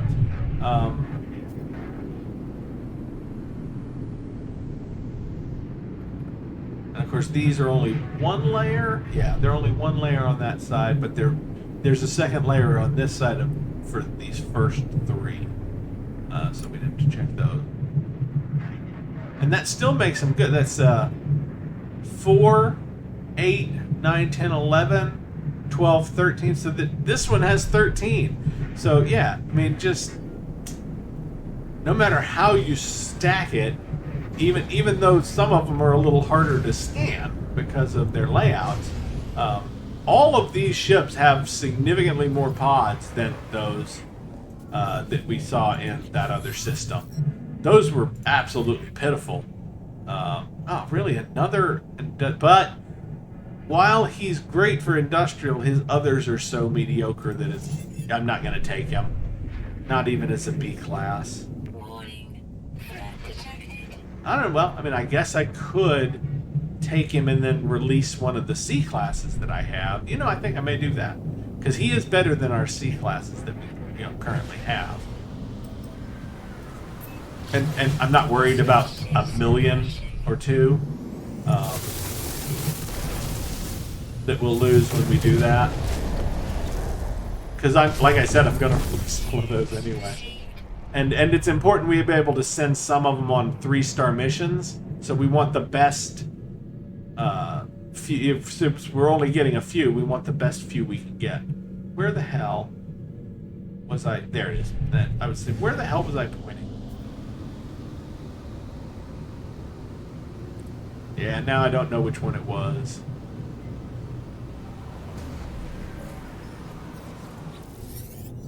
Was it you? It was not you. Yeah, you were the pitiful one. So we checked your ship already.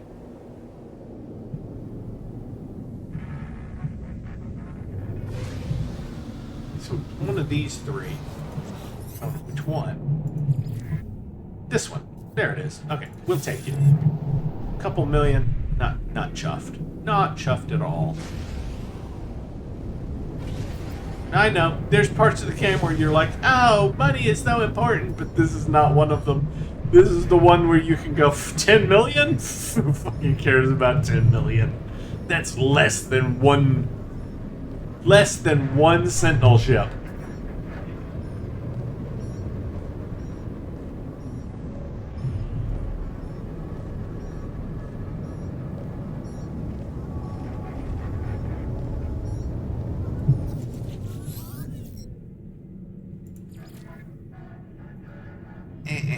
We don't need another industrial anyway. Not unless you're like an A-class or something. Only then would I really consider it. What we need is some of these fucking Explorer ones to become available.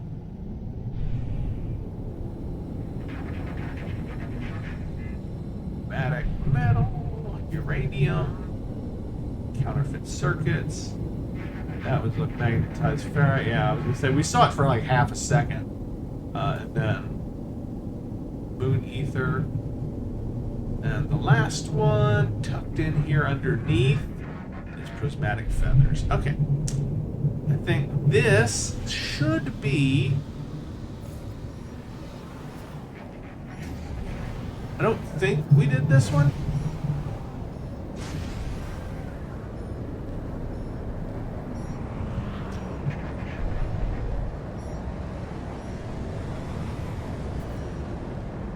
We might have. It's hard to tell unless you shot one of the pods. If you shot one of the pods, you can tell. But I don't do that unless it's got the thing we want, because, like I mentioned before, you don't want to shoot the ships too much, or you won't be able to see. And I can demonstrate. You know what? I think I will demonstrate Warning. in a second. Threat detected. I won't even do it myself. I'm just going to let that pirate get close enough.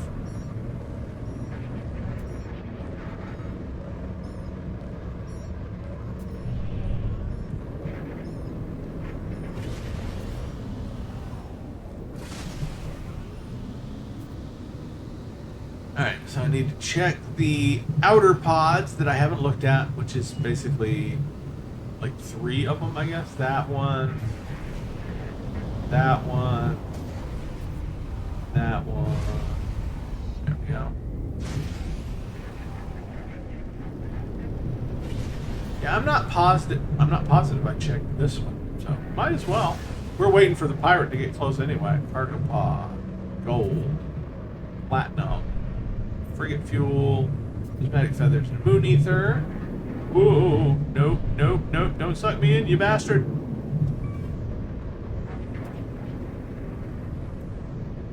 Cargo pod, ionized cobalt, prismatic feathers, gra, and uranium, and one more. At the end, nope, that was uranium. Okay, so it's not that one. Now, where's our pirate? Did he get close enough yet? He is taking his sweet ass time about it, isn't he? Oh, he's like 2 minutes out. He's got to be getting close to that freighter on the end now. Come on.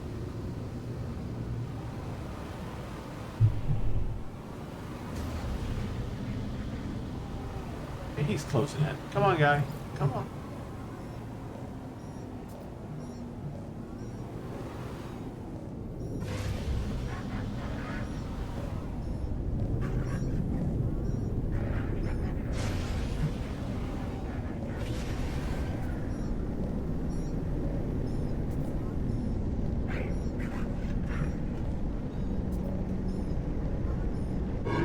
There it goes. See, if you let him get close, he didn't even shoot at it. But as soon as a pirate gets close enough to shoot at it, if you didn't kill the pirate before he got close, they will turn their shields on, just like that. That's what I was trying to show you. Alright, so, and then once they turn their shields on, Hostile ships defeated. even once that pirate's dead, or if you've done the shooting, it does not matter how close you get. Well, I told you, if you get too close, it'll suck you in. Can't we just steal your shit from the inside now? Oh, shit, sorry. That's fine.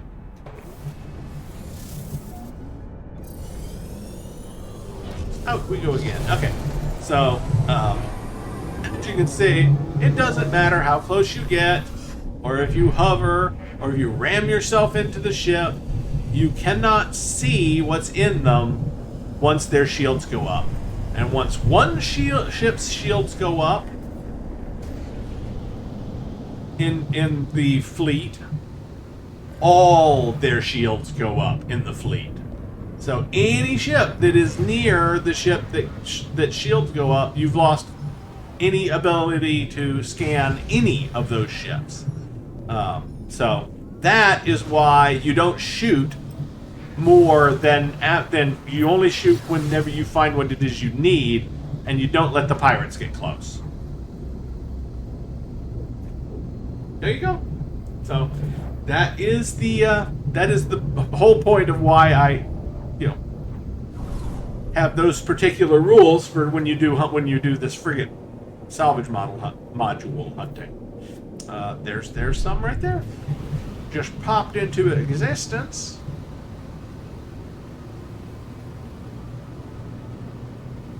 Just fly our way over. How big? 3,000. Our boost is pretty good, considering that our modules for that really aren't the best ones. Of course, I did prioritize boost to a certain extent there. So I guess it's not too surprising. Alright, so gra for spawn relics. Dip in gra. I saw that one is not.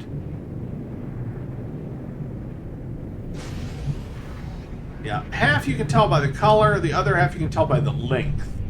of the name of whatever's in it.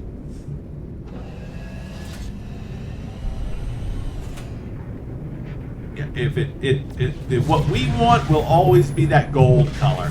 So if it's white or blue or red, it's not what we want. So if you just catch a glimpse and it's not the right color, you can pass that one off. Warning. Threat detected. And as you can see, the pirates spawn constantly. It's literally like it knows when you're getting close to these freighters. It knows when you're getting close to them, and that's what you're doing. Is trying to see, and it wants you to ignore the pirate long enough for it to get close and ruin your day.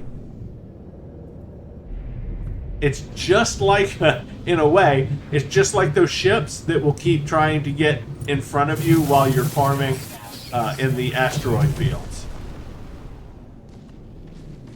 Hostile ships defeated.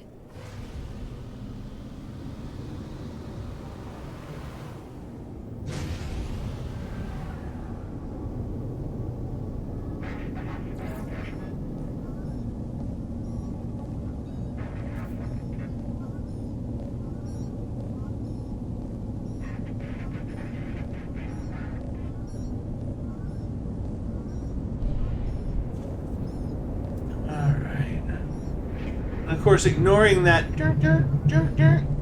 through the whole thing starts after a while, and yes, we got one.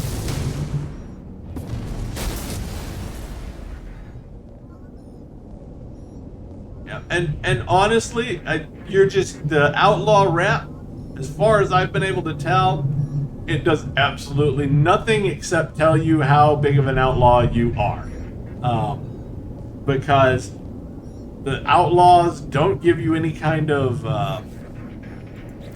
special treatment or discounts or anything that I've seen based on that. Whereas the races do, like at the normal stations, if like you have a really good standing with a GEC and it's a GEC station, you'll get a discount on modules and stuff. So, yeah. So there is a benefit to having a good standing with the various factions in the game, except apparently the Outlaws.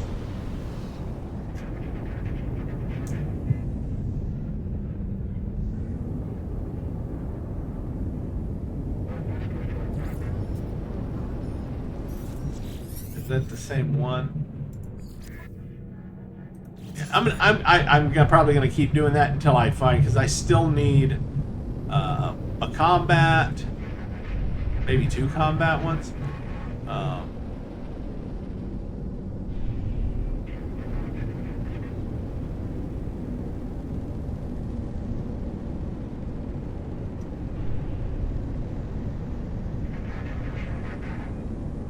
Alright, and then after I finish this section, I'm going to let you guys go and end this session recording, and then I'm going to turn on some music and spend the next God knows how long doing this exact same thing over and over again.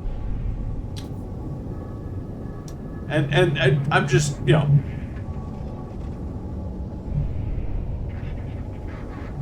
I'm just not wanting to record hours and hours and gigabytes and terabytes worth of video for what is essentially going to be something that you're watching right now. It's going to be exactly the same.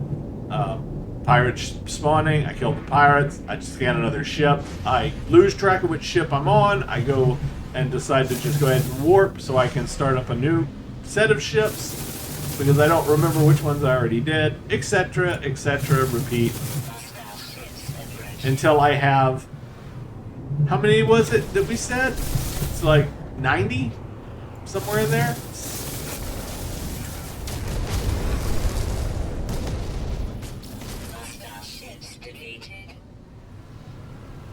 Yeah, it's a lot. Anyway.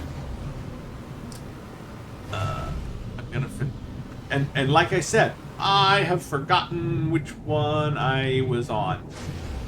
let's do this one. Because it's near this ship, and I think this is one of the kind we want to get. Look, it's an A-class trade specialist. We're taking that. We needed a trade specialist anyway, I think.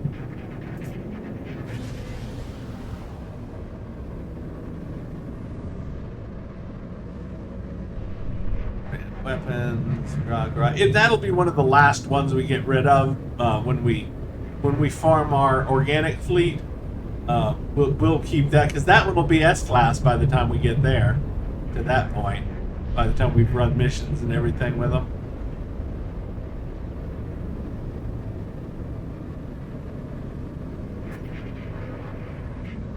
Nope. Okay, so that one doesn't have any.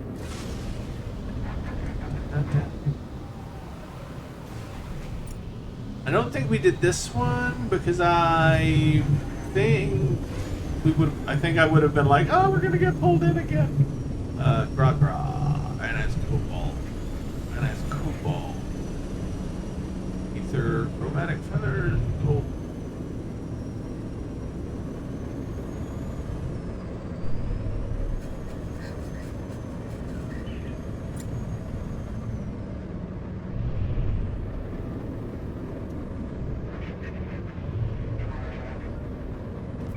Out. Magnetized ferrite. Counterfeit circuits. Okay.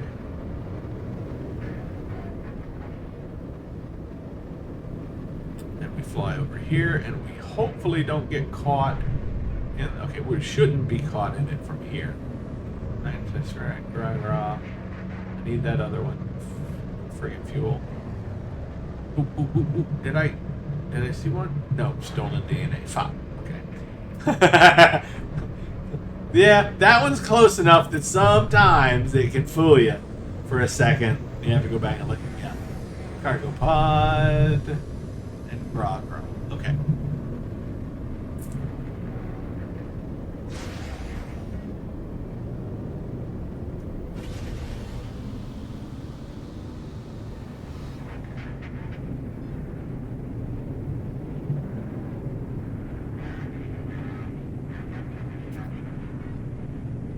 There's been a lot of ships in this particular flight. Prismatic feather. So many that, like, yeah, we're on our third pirate now. I think that's fairly unusual for how long it takes to go through good ships like these. All right. So, I am at this point not sure if I'm starting to repeat ships, so we will warp and start a new fleet, or get a new fleet, spawn a new fleet, however you want to say it. And in doing so, I will end this session for now. I'll end this session and I'll start a new session later once I have finished farming our salvaged frigate modules, so you guys can continue to enjoy the hopefully good parts rather than just keep watching this part. So I will see you in the next episode.